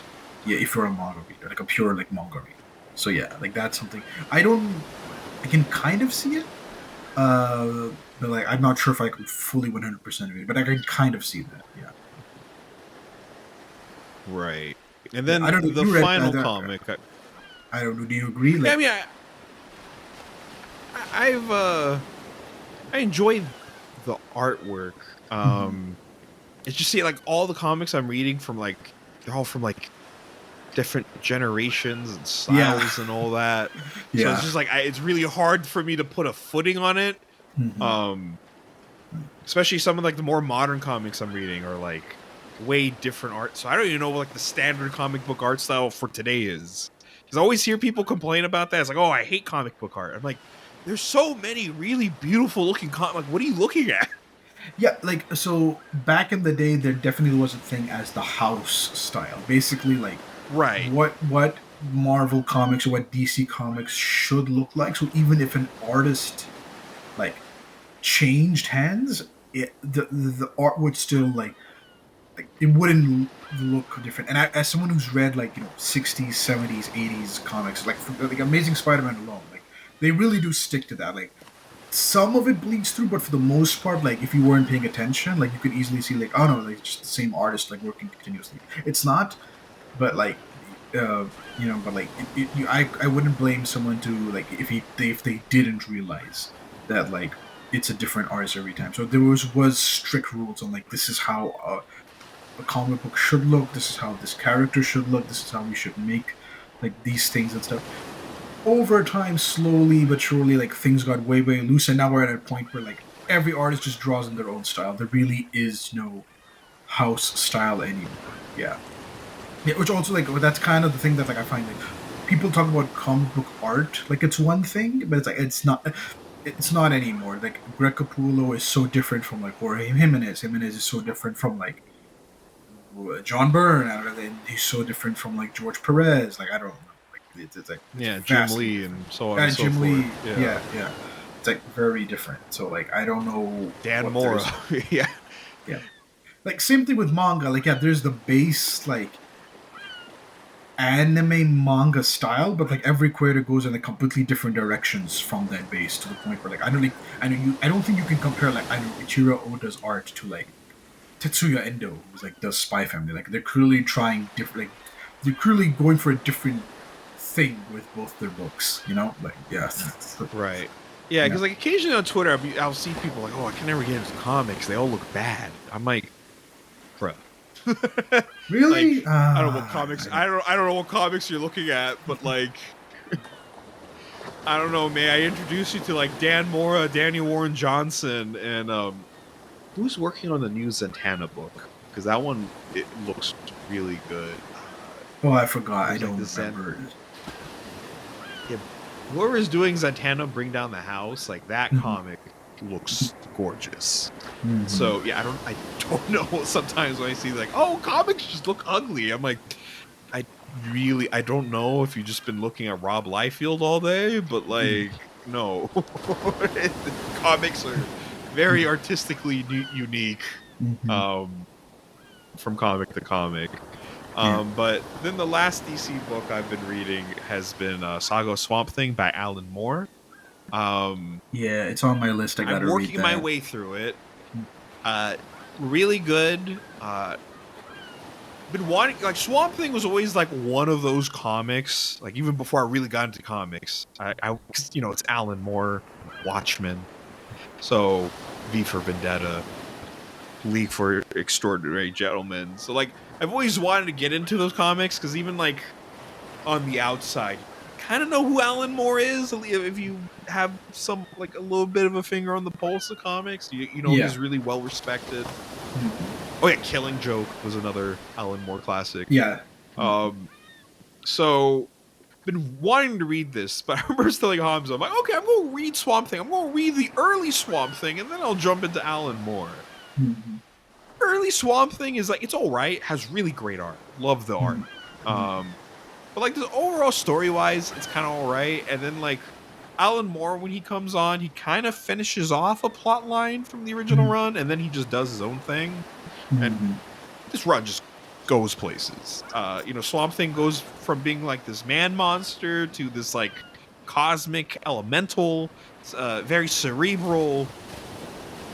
But you still got this like swampy forest man in the middle of it all. And then occasionally, we get some cameos from like, the Justice League, Batman. They show the Demon Etrigan. Yeah, really? Yeah, they show up pretty early. I think it was like issue 6 or something. Like the Justice League comes up. They don't really directly interact with Swamp Thing. There's something going on in Louisiana. We should probably do something. Why don't we have anyone there? Interesting. Okay, so like, what is it? Because I've heard Alan Moore's like Saga of Swamp Thing is amazing. It's like one of the greatest comics ever made. What is it? I mean, you're in the process of reading it, so like, what is it that like makes it amazing? Like, because like Yeah, I'm I'm like a interested couple in Swamp volumes. Thing and like Marvel's Man Thing, but like I don't know, like, okay, like what is it about these monsters that people love, and what stories are they telling? Like Spider-Man, Hulk, Batman. I see the appeal. Like immediately, or like Flash, Wonder Woman, whatever. Like I can instantly see, like without explanation, like okay, I can see why this character is like cool and people are like want to read about him or her. But like, what is it about Swamp Thing that like really like draws you in? Well, first of all, Hamza, he's just a cool monster design. True. No. Yeah. Yeah. But no, second of all, like with Swamp Thing, like Alan Moore dives a little bit more deep into it. So basically, there's a scientist, an explosion happens, and then he turns into Swamp Thing. Mm-hmm. But then with Alan Moore, he dives more in depth of it because like the scientist, his name was like Alex something. Mm-hmm. But we find out that technically Swamp Thing kind of has some memories of that, but he's not that person. That person is dead. So he's like this weird remnant that has these human memories from like this person that he kind of originally was, but he's also this plant elemental man that like dives into a bit of the more spiritual and cosmic with the green and stuff like that. The green's like all this like plants, life in the DC universe. And like sometimes he has to go into like spiritually project himself into the underworld to save the soul of someone that got like dunked into hell. Oh my god! Because I there's was some not like expecting magic. that. I was not expecting that because so my experience with Swamp Thing is New 52. So like, so in New 52, Animal Man, and Swamp Thing, and I think also Frankenstein, Agent of Shade, all had like a crossover storyline where they were dealing with like the Rotten Plague, where like basically this entity that like makes everything die and rot. So like all three had to team up, and like Swamp Thing was written by Scott Snyder, so there's a connect. He was writing Batman and Swamp Thing at the same time. Eventually, he left Swamp Thing, but like, and then another writer took over. But he did for that first half. He was the writer, and then like and so Swamp Thing was like he was in charge of the green. He was making sure that was safe, and then Animal Man was in charge of, I think it was the red, which is like basically the same Right. thing, but like for animals. Yeah. I think it was like blood of all living creatures. Because I remember I looked it up the other day. Because there's like the green, the red, the rot. The rot. That's the one. That's the one they had to fight. Yeah. That's yeah. Yeah. That was the thing. There's like a couple others. Yeah. I think there's also the blue, or had a different name. Which is weird because like Green Lantern also has like colors as well. So like we're doing colors. I mean, again. Of course, if you introduce one colored thing, you have to introduce like the other color spectrum things for it. But I'm really enjoying all these DC comics so much. They're all really good. Comics are good, man. Pick them up. Yeah, my recommendation would be in the future and this is not just for Shaheen, but anyone listening. That like, if you want to dive into DC, like John Byrne's Superman, not a bad place to start. Batman, I would say they're like Post Crisis is a pretty decent jumping on point. Like just pick any character, like I'm just like read them Post Crisis onward. There are plenty of reading orders out there. Some of them easier than others. Like Wonder Woman is pretty easy because they rebooted her from scratch. Superman's also easy because they rebooted him from scratch. My one recommendation would be for anyone out there, please read New Teen Titans. It technically starts off pre-Crisis, but eventually, like, what do you call? Crisis on Infinite Earths happened while it was going on. It just basically continued after that, and it was an awesome series. George Perez art is to like die for. He is probably I think at this moment he is probably my favorite comic book artist of all time, and like it's an awesome series. If it made Teen Titans, like it put Teen Titans on the map. Whatever you like, the cartoon show in the early 2000s, it took a lot of things from New Teen Titans. If that run didn't exist, Teen Titans would not be the big brand name it is now. So I would, and like it touches on a lot of like awesome things. So like I would highly recommend that. I know like Shane, if you're looking for like another DC title after you're done with these, my next recommendation, like, please read New Teen Titans. It is awesome. All right, yeah, man, definitely, it's on the list. It's just with DC in particular, because like with Marvel for the most part, I mean, I'm pretty sure there's like a little underrated character they got a series here or there, but for the most part, what I want to read are more like the big names. Yeah. But DC just has a lot of these characters that like they're not super popular these days, but had pretty substantial runs. Like like Hitman, the Demon, Doctor Fate, Vigilante. I think Dr. Fate Deadshot hasn't had had his one. Own series too. Deadshot had his own mini series that explains some of his origin, but like he's mainstay. Suicide Squad is my favorite team book of all time. I love that 80s Suicide Squad story. Deadshot is a major player in that because it's essentially like a dysfunctional family book full of crazy criminals, but they have to team up and do good things. Because like, okay, so my main like, so when you're reading like the Justice League, Avengers, X-Men, Teen Titans, whatever, like any standard superhero team book, you know the superheroes, even if they have beef with each other, like, or drama with each other, they're gonna have each other's back. If someone's in danger, they're gonna jump in and rescue them. With Suicide Squad, because they're all criminals, all of them have their own agendas, and it's not necessarily like they will take a grudge like seriously. And like, if you're in trouble, they might just leave you to die. Like they have no obligation to save you. They're not a good person. The only thing that's stopping was the bomb thing that they have in their necks if they disobey. But like, if they find a way to get around it, they will take it. And it's like, so there's really, really awesome book, awesome action, like really awesome stories. I love that book. That's another like, if like New Teen Titans or Suicide Squad. So yeah, so like Deadshot was a major player in that. There was a mini series in like that like took place alongside it, and you can read that as well. But like, it's awesome. Like, but it's heavily tied into Suicide Squad at the time. Yeah. Yeah, so like DC has a bunch of that stuff I look forward to getting into at some point, but in terms of reading, that's all I've been reading. Like, I haven't really read that much manga outside of like, the stuff I'm reading in Jump and Jump Plus. Chainsaw Man and Don to Don are fantastic. You guys know this. But so what about you, Hamza? I'm on the like opposite end, so he's reading a lot more comics. I'm at the moment reading a lot more manga. Like right now, there's only like one particular comic I'm like dedicated to reading right now, and that's like Transformers IDW. But I don't want to talk about that. Right now, I want to talk about the manga I'm reading, which are three, which is Go Go Loser Ranger, Isaac, I don't know how to pronounce it exactly, and Witch Hat Atelier. So Witch Hat Atelier is fantastic. There's an anime going to come out, I think, in 2025, if I'm not mistaken. And this is like... Yeah, hopefully.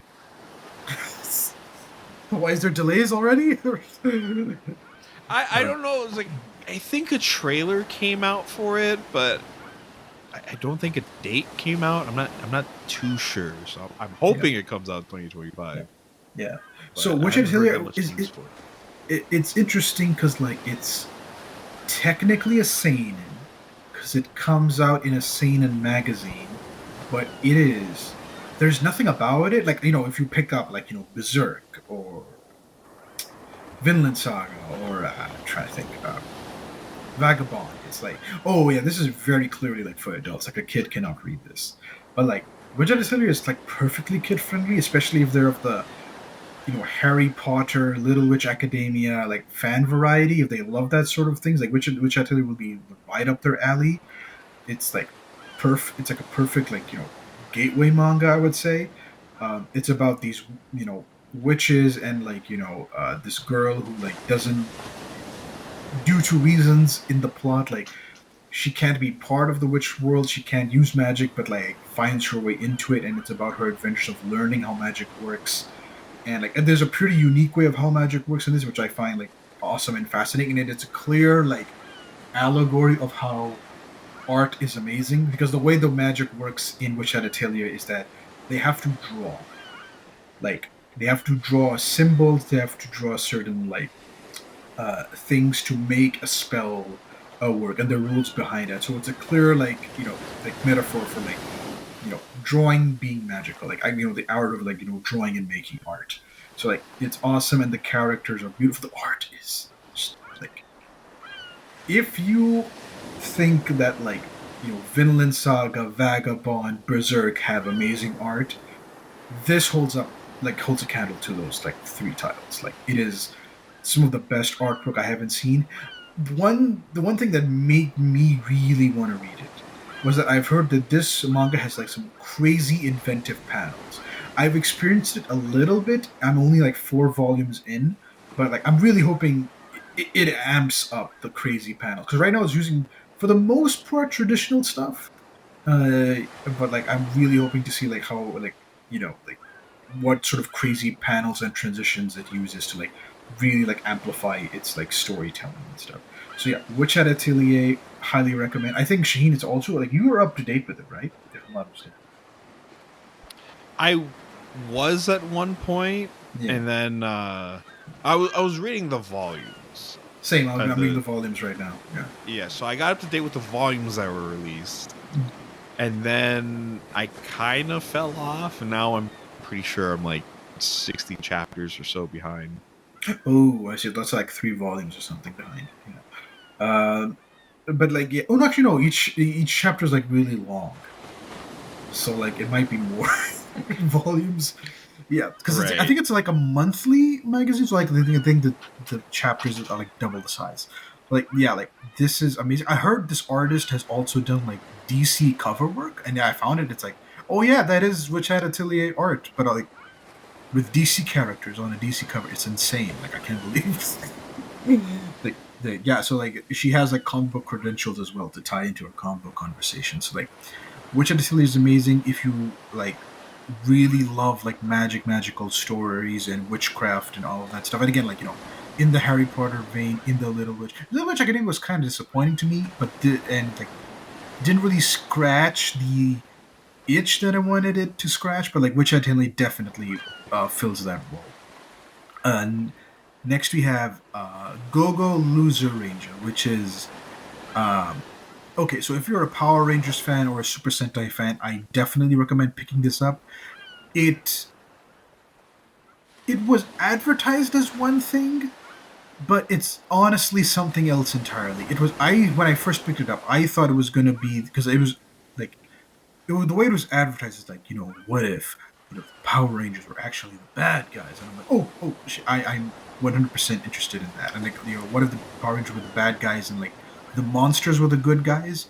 That's not exactly true. It's more so that what if the Power Rangers were basically the rulers of a place, and they are corrupt, and there's conspiracy on top of conspiracy and lies they spread to the public, and there's one monster who's under their heel, and he's fed up with that shit, and he's I'm going to infiltrate the Super Sentai organization from the inside and tear it apart.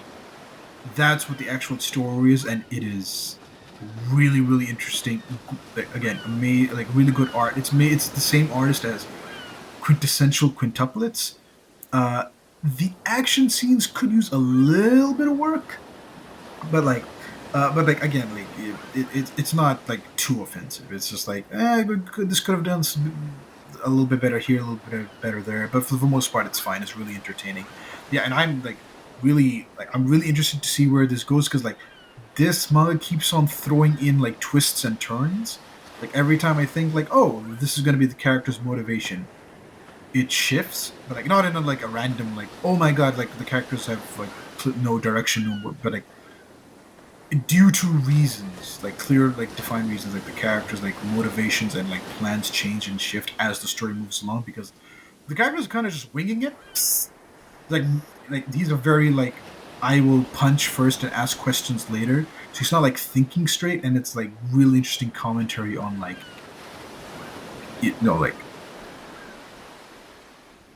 how do I say this? Really interesting commentary on how changing course when you get when something you believe to be true, it is not to be true, and how does that affect you, and how do you reconcile with that and like move things forward. And he's all and the character's also like changing because like as he's infiltrating the Super Sentai organization, he's meeting characters and he's like hanging out with them, learning with them, becoming friends with them. So like this idea of him like I'm going to tear it from the inside out. He has to like double check and is like, do I want to? Like, won't if I do this, won't this hurt this person that I've like come to like care about? It's like so it's like really interesting character study on this like one monster who's like infiltrating it from the inside. So it's really like again, I was not like this manga goes in like really crazy different directions. So I'm really excited to see like it's like one of those mangas where it's like I gotta know what happens next. And I think there's an anime out. It came out recently, like this year. It's on Disney Plus, not on Crunchyroll. But and I've heard I don't know. I think it's gotten good ratings though, right? Got good reviews. I hope. Yeah, I think I heard some good things about it. Yeah, true. The one thing that's annoying is that it's black and white, and they talk about colors, and it's like kind of hard to keep track. Yeah, I guess that's where Sentai doesn't really do so well in manga form. Yeah, it's like oh, you're a part of the blue team, but everyone's wearing white. I'm like, which one's the blue team? Yeah, and you just gotta remember by like faces. Like, okay, those characters are on the blue team. I think this is where the anime will help because like everything is in color, so like it's not confusing. Yeah, you don't have to worry about that too much. Yeah, and then I'm reading a third manga called again. I'm just gonna say Isaac, or Isaac, for this. So this manga was literally it's literally in the advertisement on on Amazon that like, hey, if you love Vinland Saga, you'll love this. So I think your brother would like really like this. You can like give this to him. So it has to get an anime first. It's about really that's the rule. Okay. Yeah. So it's about a Japanese samurai going through Europe, and the way this like story came about was that the manga author. It's a team of two. There's an author and an artist. And the manga author was like he's a big fan of history, and he was looking through like historical like European maps and stuff, and he found like Japanese like symbols and Japanese flags on some of the maps of Europe, and he's like, why? Like Japan has nothing to do with Europe. Why is this like here? Like it makes no sense. So he dug deeper, and it turns out after a particular battle in like the many wars that Japan has like done between like clans and tribes and stuff, a bunch of Japanese people actually emigrated from Japan to Europe, to like Netherlands, Portugal, all like many places, and actually like fought for those countries, like in those armies against like other European nations. It takes place during I think it was a 30-year war in Europe between like Catholics and Protestants. And another thing he noticed, so that was one thing that was interesting. Ooh, like, so what if I wrote about a Japanese warrior going through Europe? Like, what stories can I tell in that vein? And another thing he noticed was that, like, when you think of a Japanese warrior, you instantly think katana. Like, katana, samurai sword, all of that, whatever. When he actually, like, again, he did some research, he found out that there are a lot of, like, historical documents and pictures and like all this stuff showing samurais actually using a lot of guns, like matchlock guns. So this character, yes, he can use a sword and a katana and he can fight that way, but he's actually like one of the best snipers in the world. Like, in fact, the best sniper. Like, he makes shots that all the other Europeans are like, how the fuck did you make that shot? And he's on a journey of revenge, and it's like one of those, like, if you're a fan of like the big battles in Vinland Saga or Berserk, and you like that, it's not medieval, it's actually like historical Europe, but like again, like knights, horses, armor, swords, arrows, bow and arrows, like, and all that stuff. Like it'll scratch an itch completely. The art is gorgeous, the action scenes are fantastic, and they're brutal as hell, and like it definitely is in that vein. Like I would say more Vinland Saga than Berserk, where it's like using actual like historical settings, but like fictional characters. Like some of the characters are real, some of them are not, and like actually showing the story of how this character is like surviving in Europe and trying to get revenge, and like being like trying to navigate like Europe during this like very tumultuous time. So yeah, if you're a fan of Vinland Saga, Vagabond, and Berserk to an extent, like not the magical demon part, which is like the sword and sandal part. This manga is like definitely for you, and I would highly recommend it. I'm like 2 volumes behind on it, but so far it's been amazing. Yeah, I remember when, because I hadn't heard about it before, but when you were telling me about it, I'm like, oh, this actually sounds pretty good. And I think, yeah, it's coming out officially. Yeah, has It like is already out. omnibus now. Oh, it is getting an omnibus. Yeah, it's getting an omnibus now, and I think it has like 9 volumes in English out right now. I don't know how many Japanese volumes are out, but like 9. But like, so it's like it's a mangaka and a different person doing the art. I think the artist's name is Double S, and it's funny because like in the manga volumes, the Double S wrote that like I know nothing about history. I never even drew historical stuff. Like and so like once I was handed this assignment, I had to really dig deep and do research and get references and practice like drawing armor, swords, horses, like medieval like historical like European stuff. And like and like do whatever work he put in like paid off. Like I would have never like in a million years known that like, oh, the artist like struggled like doing this and like actually had to put the work in and practice. Like it's amazing. So like yeah, like I'm guaranteed when this gets an anime, Vagabond fans, Vinland Saga fans will flock to this. Your brother included. Like the way he Probably. chased after Yeah. you for Vinland Saga, he'll eventually comes in. You got Shane. You gotta read Isaac. You could stop watching fucking One Piece and like Masaki Yuasa. You gotta read. Okay, see, hopefully character development has happened with him because he has since jumped on One Piece, and he is currently up to date. So what he can't use can he that complain excuse to you about? Like stop watching Masaki Yuasa and like watch Isaac. you son of a bitch, you had to bring that back. Yeah. you just had to bring that back. I don't know nowadays because we don't really talk that much about watching anime. Like we'll watch anime movies together, but Mhm. I don't know. Outside of his whole thing with One Piece, I think last time we were talking, he was just annoying me to watch the Scott Pilgrim anime, which I eventually did. But I kept on I telling him, want to like, read no, the I just want to read comic. the comic first, then I'll. Yeah, same. Yeah, Yeah, so yeah. that's what I did. I want to read the comic. Like that's the thing. Like whenever a show comes out that's an adaptation of something, especially a comic, I want to. Like I want to like I want to read the comic. I know The Boys is a good TV show, but I want to read the comic. Oh, you could have read The Boys if you wanted, like Garth Ennis shit. And like why? Oh no. Really? Listen, Hitman's good. Oh, okay. But it's like I don't know. It's like, I never expected. I just wanted something that was a one and done. It was Garth Ennis. It was 90s. It had Etrigan the Demon. So yeah, it's just everything I wanted. It just worked out. Yeah. I'm not blaming him. Just like I was not expecting it. But like yeah, like there are other. Well, listen, ever since I got into comics, I was like picking up shit you weren't expecting. Like I remember like 3 weeks into me being into comics, I'm like I'm reading Requiem Vampire Knights. Yeah. So I've realized this about Gene. Like no matter what thing you put in front of him, like movies, comic books, TV, whatever, like he's gonna somehow, some way find the most obscure shit and like watch that instead of the mainstream stuff. Like when he was getting into comics, he's like, "Oh, I read this, I read that." I'm like, "No, no one's read that except you." Yeah.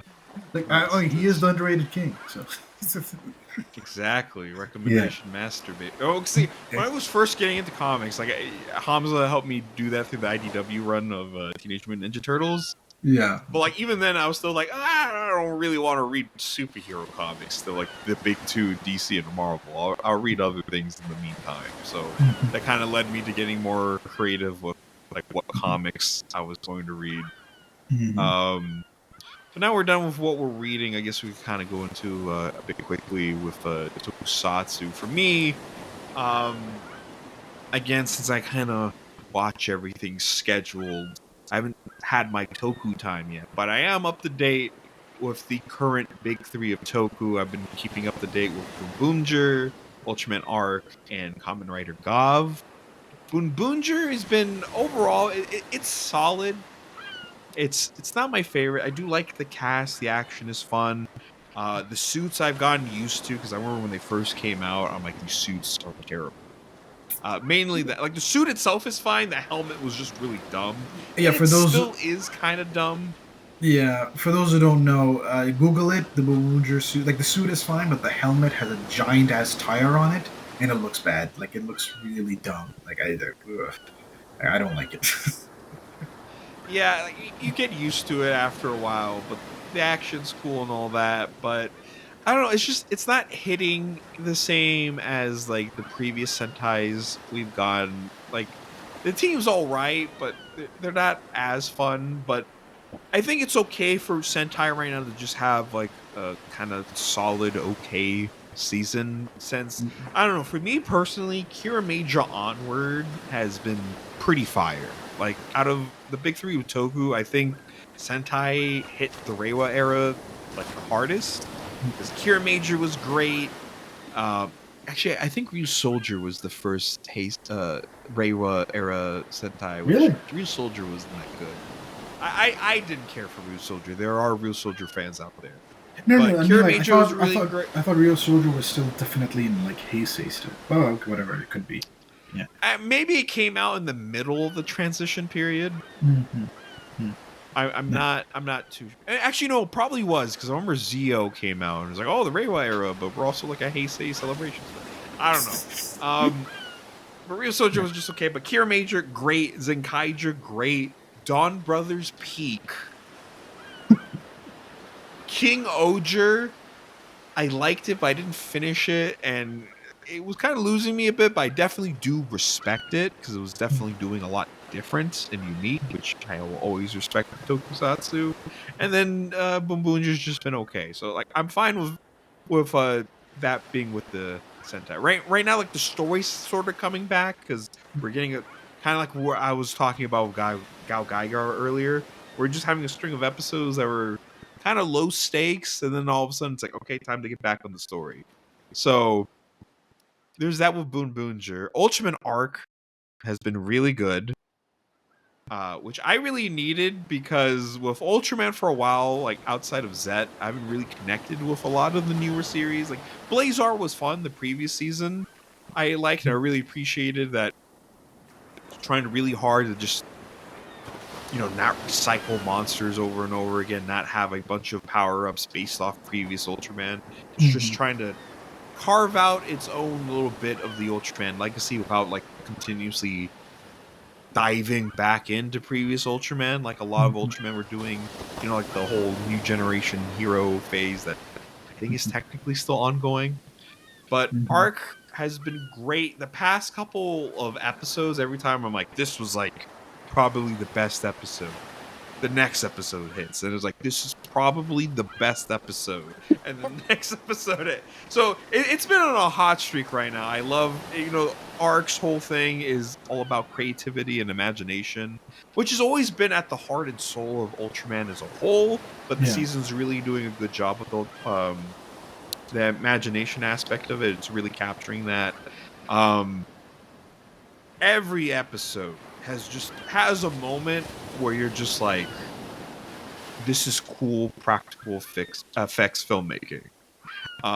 Which most of the newer Ultraman scenes, there's always like episodes that have this, but with Arc, it's like every episode has that one moment where it's like, holy shit, you kidding me? This is all practical. This is amazing. Like either whether it be like a 3-minute tracking shot of an action scene, or coming down on a perspective of a news camera looking up upon the monsters, all just banger after banger, great stuff. Really loving it. Okay, because like from my experience so far with Ultraman, it's like every season has like one or two, maybe at best like 2-3 moments like that of like, holy crap, I don't know how you pulled that shot off. Like that's amazing with like with like a very limited budget, but like the first thing every episode has, like I'm getting excited.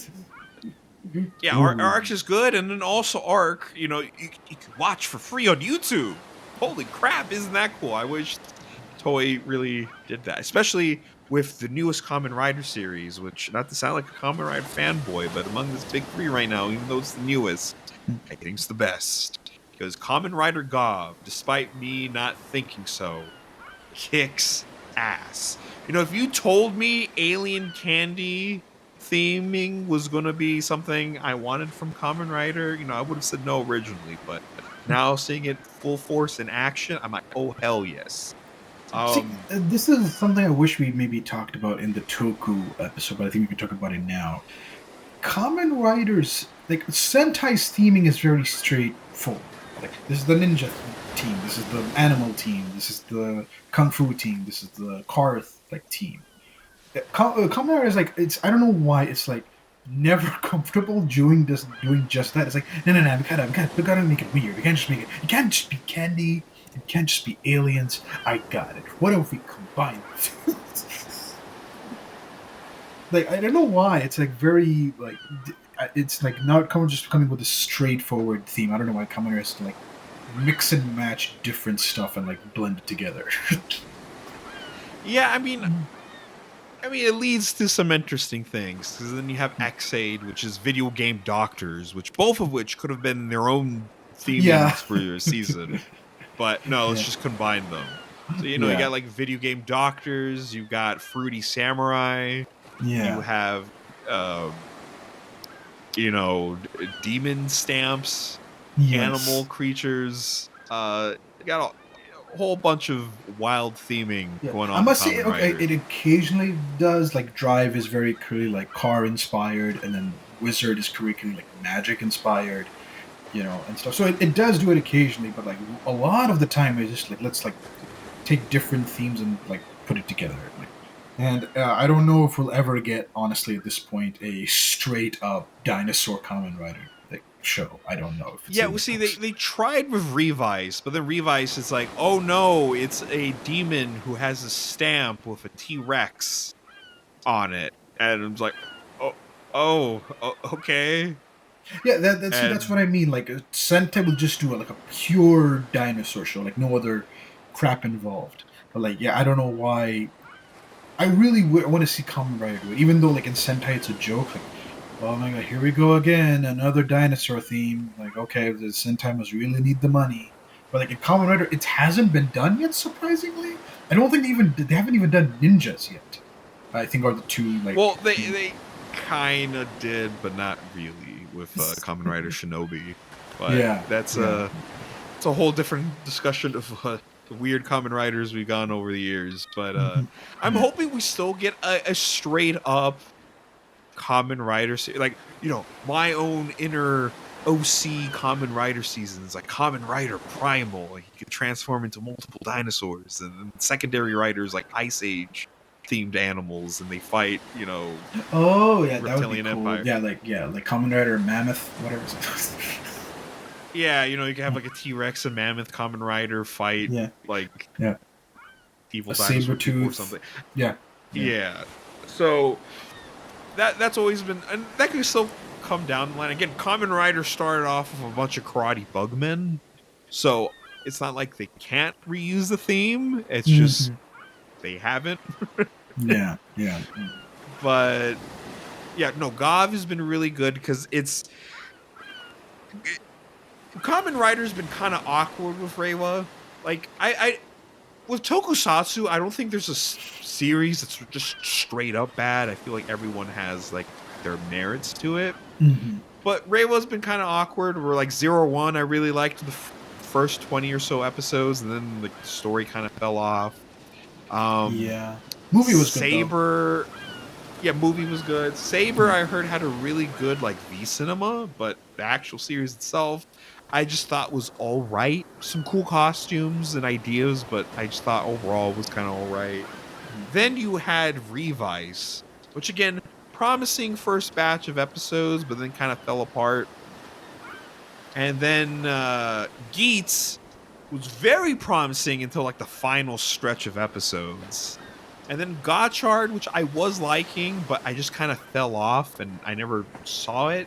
General consensus seems to be mixed. There's people that really like Gotchard, and there's people that really hate Gotchard. But so far, it's been only 4 episodes, and we know Kamen Rider fans are fickle. But so far, everyone loves Gav. It's bombastic, it's fun, but it still has Showa-era sensibilities. costumes have been really fun. Despite it being goofy candy monsters, it still hits hard. You know, the main character still has to deal with the fact that, you know, he technically is an alien monster and people are scared of him, but he doesn't let that, you know, stop from being a hero, because he knows being a hero is the right thing. So he doesn't care how many people think he's a monster. And I know this series is cooking up an episode that's going to be absolute peak, because so far every episode the main character basically goes, helps out a person, they take care of him, give him some food, he sleeps at their home for a bit, but then he fights a monster and the person sees him transform and they're like, "Oh, monster." And he's like, "Yeah, guess I'll walk away." And kind of repeat that process. And I know they're cooking up an episode where all the people he's helped come and help him. And, you know, peak fiction right there. Can't wait for that episode. I know you haven't seen it, but the Kamen Rider Forza movie already did this. I see. Yeah, like all the students. Well, I mean, it's not a unique thing, but yeah, I know. But like in the Kamen Rider Forza show, like all the students he helped out, they all have whatever piece for the plot to, like, you know, to defeat the bad guy. They all have a piece, and they all like use it, like, you know, to help Kamen Rider Forza. Like every single one. Oh, you know, all the see, like, the capsules difference he is, had? like, you know, they didn't look at Forza as a monster. Yeah, I know. They, you know, these people originally they saw Goth, they're like, "Oh, monster! What the fuck?"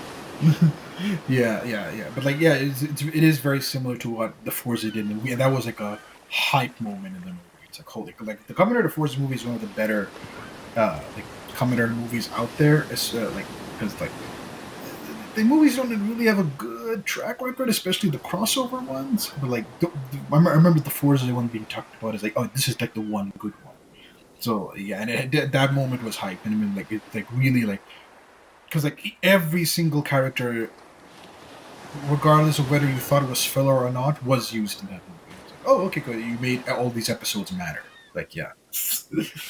Yeah, I still need to watch it. It's been on my laptop, downloaded. Probably but you gotta start. You gotta 5 years. You gotta 5 years. 5 years. It's just been sitting on my hard drive, just right there. God, the movies, and, like, the V-cinemas, trust me, the there's specials. days where I'm like, there's days where, like, oh boy, I have nothing to do. I guess I'll watch the Forza movie. But then I get, like, option paralysis, and then I'm just like, I'm just gonna go back to like just playing video games or something. I'm watching Maasaki Yuasa stuff. Okay, I get it. Yeah, of course, Hamza. I love you. Yuasa Masaki's my comfort director. Even though there's like 2 things of his I still haven't seen yet.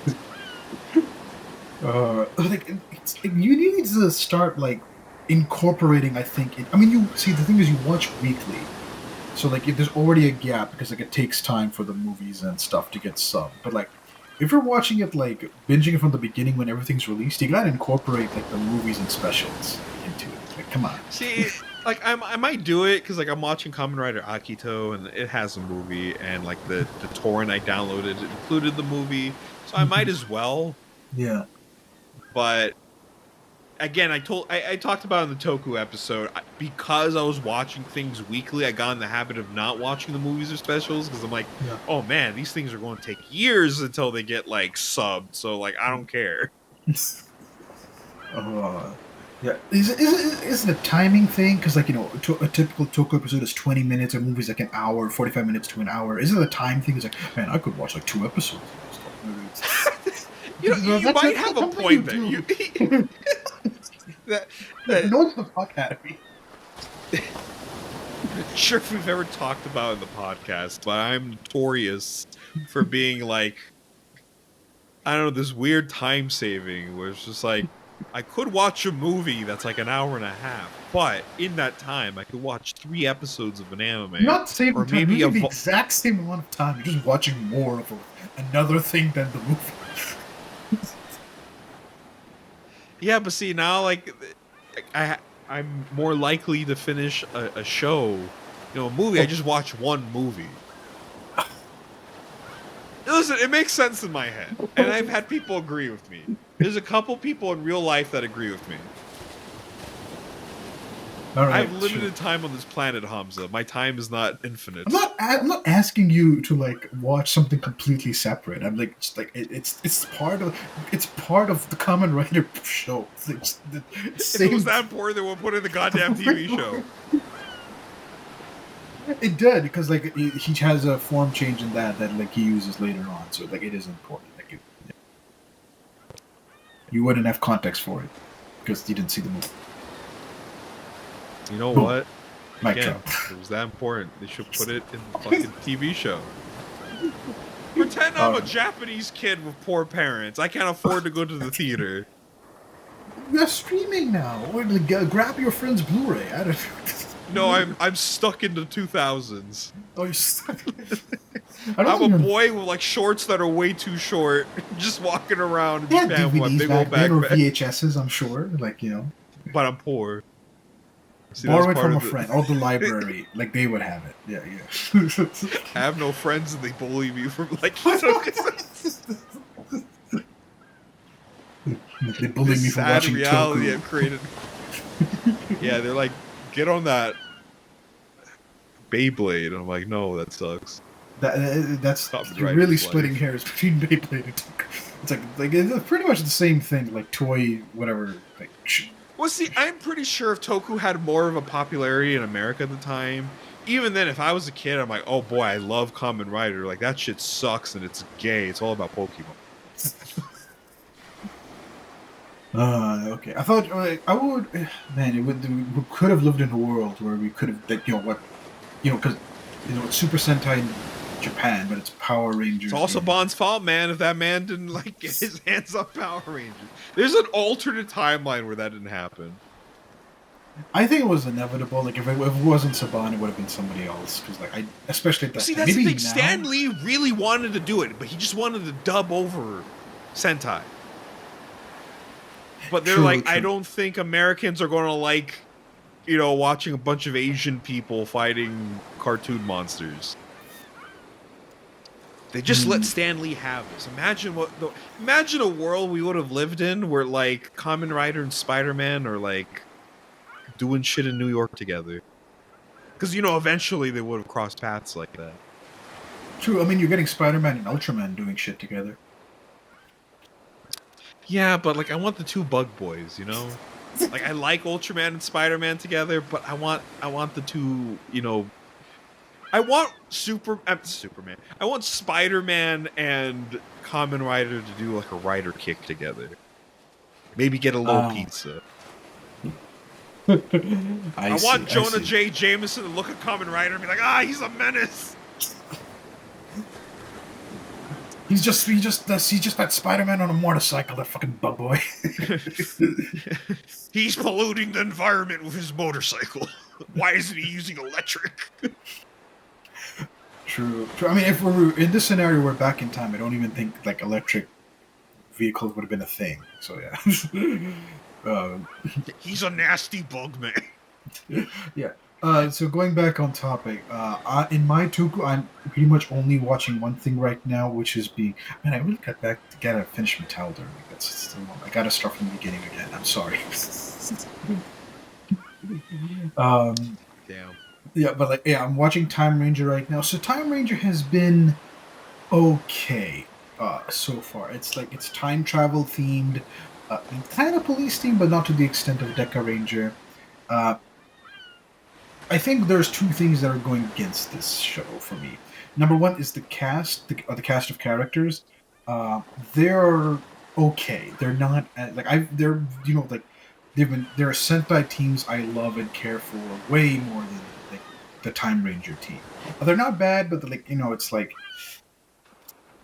there's and the one thing that bothered me throughout the show, and they've kind of sort of fixed it now in the later episodes, but at the start, there's barely any internal drama between the Sentai team. Every other Sentai I've seen, there's always some sort of conflict within the team. Like there's characters butting heads, arguing, have different ways of seeing things or doing things, and have to like resolve those issues. Like there's some like internal team drama that like pulls you in. Time Ranger didn't have that. It got it recently with like some of the more like serious episodes recently. But like for the longest time, it was like, oh yeah, we're just getting along, we're just doing our job. That's it. Like I was like, okay, really missing something here. But it has cool like time travel elements. And oh, okay, the other thing. If you are not a Sentai Mecha fan, this show is going to annoy the fuck out of you. Oh, yeah, okay. this show has like, in my opinion, like way too many mechas. Like and they have very, very long transformation sequences. It is like to the point where I'm like, this is like to the point where they literally had to like edit it down in future episodes to like make space for time. And I was like, yeah, like because like, it's just too many things happening and stuff. So like, yeah, I think that's like cutting into the action time of this show, and because like, oh, you gotta instead of dedicating like whatever 2 to 3 minutes for the mecha scene, now we gotta dedicate 4 or 5, and I think it's eating up places. It's eating up other places that could be dedicated to other stuff. Those are my two like main criticism. But the highlights of the show are like, I love the suits. The suits are amazing. I love the design of the suits. The time travel story. I don't like time travel as a story concept, but I have to admit I've consumed like a lot of time travel shit, and some of them has been my favorites. Like I love Terminator. I love Back to the Future. And I do like the show. There's some interesting time travel stuff they're doing. It's one of those things where they introduce it, and I'm like really like on the edge of my seat, like, ooh, I want to see what they do with this concept. And then, typical Sentai, they put it on hold until it matters again. So that was kind of annoying. But like I'm in the final 8 episodes, so hopefully they like take that idea and run with it now. Like there's no room for filler episodes anymore, or like not even filler, just like side character kind of like not side characters as part of the Sentai team, like other character like stories to like expand on other stuff. So yeah, like it is a good show. It's not one of my favorite Sentai shows of all time, but like it is a decent time to Sentai show, and like you would have a decent entertainment value out of it. That's pretty much what I can say. Yeah. All right, yeah, that's another series I've been meaning to watch. It's also like one of the few Sentai seasons that got brought over, and yeah, it's like streaming on Tubi. Yeah, it is streaming on Tubi. The Power Ranger equivalent of this is, I think, like Time Force, if I'm not mistaken, which I've heard really good things about. Like it's one of the more like better like known like and famous like Power Ranger seasons. And they really stick, from what I understand, very close to the Time Ranger like plot. Yeah. Also, like you can clearly tell because like this show came out in 2000. A lot of Matrix influence. there's a bullet time scene. There's a lot of scene with like the speed up effect that I hate because you can't like you have no idea what's happening. Everything's blurry. I really hate that. I've seen Sentai do super speed effects before, and it's like much way more comprehensible than this. I think they're just like trying something new out at the time, and when they transform, they're in these like poses, and it's like very clearly like Matrix inspired, like the crane thing, or like you've got green text all around. Yeah, it's like, oh, okay, somebody like Matrix clearly like was on the director's mind when he was like filming the show.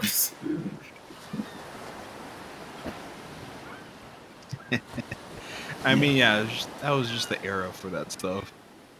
True, but it's like so weird how far-reaching it was. Like it's very like it's obviously very visible in like Hollywood, but it's like, oh my god, it's all like it's affecting Toku as well. Like this, like like Matrix is a much bigger. Like I know Matrix is a big deal to cinema, but like I think it's even bigger than what I thought. It's like a landmark in like movie making. Yeah, it's like one of those things that just has like that just extended itself to like almost every single medium. Like that and Star Wars, I think, are like two movies where like their impact just infected everything. Movies, Yeah. comics, TV shows, tokusatsu, manga, video games. Just go like the influence just spreads everywhere. Yeah, like it's insane how like how far like reaching it is, and like it makes me excited to see like what's going to be the next thing that does it. I think maybe Marvel probably has done it at this point with the MCU. I feel like maybe I'll see. I don't know. Maybe it's too early to tell. But like it's hard to say like because like Matrix and Star Wars, they kind of like their influence went to all these things. But superhero, like with the Marvel superhero movies, it comes from a comic, so it's not like it's gonna seep back into the comic, kind of, or like all the other mediums. Mm-hmm. I mean, I guess it kind of still seeps back into the comics through like brand synergy, but like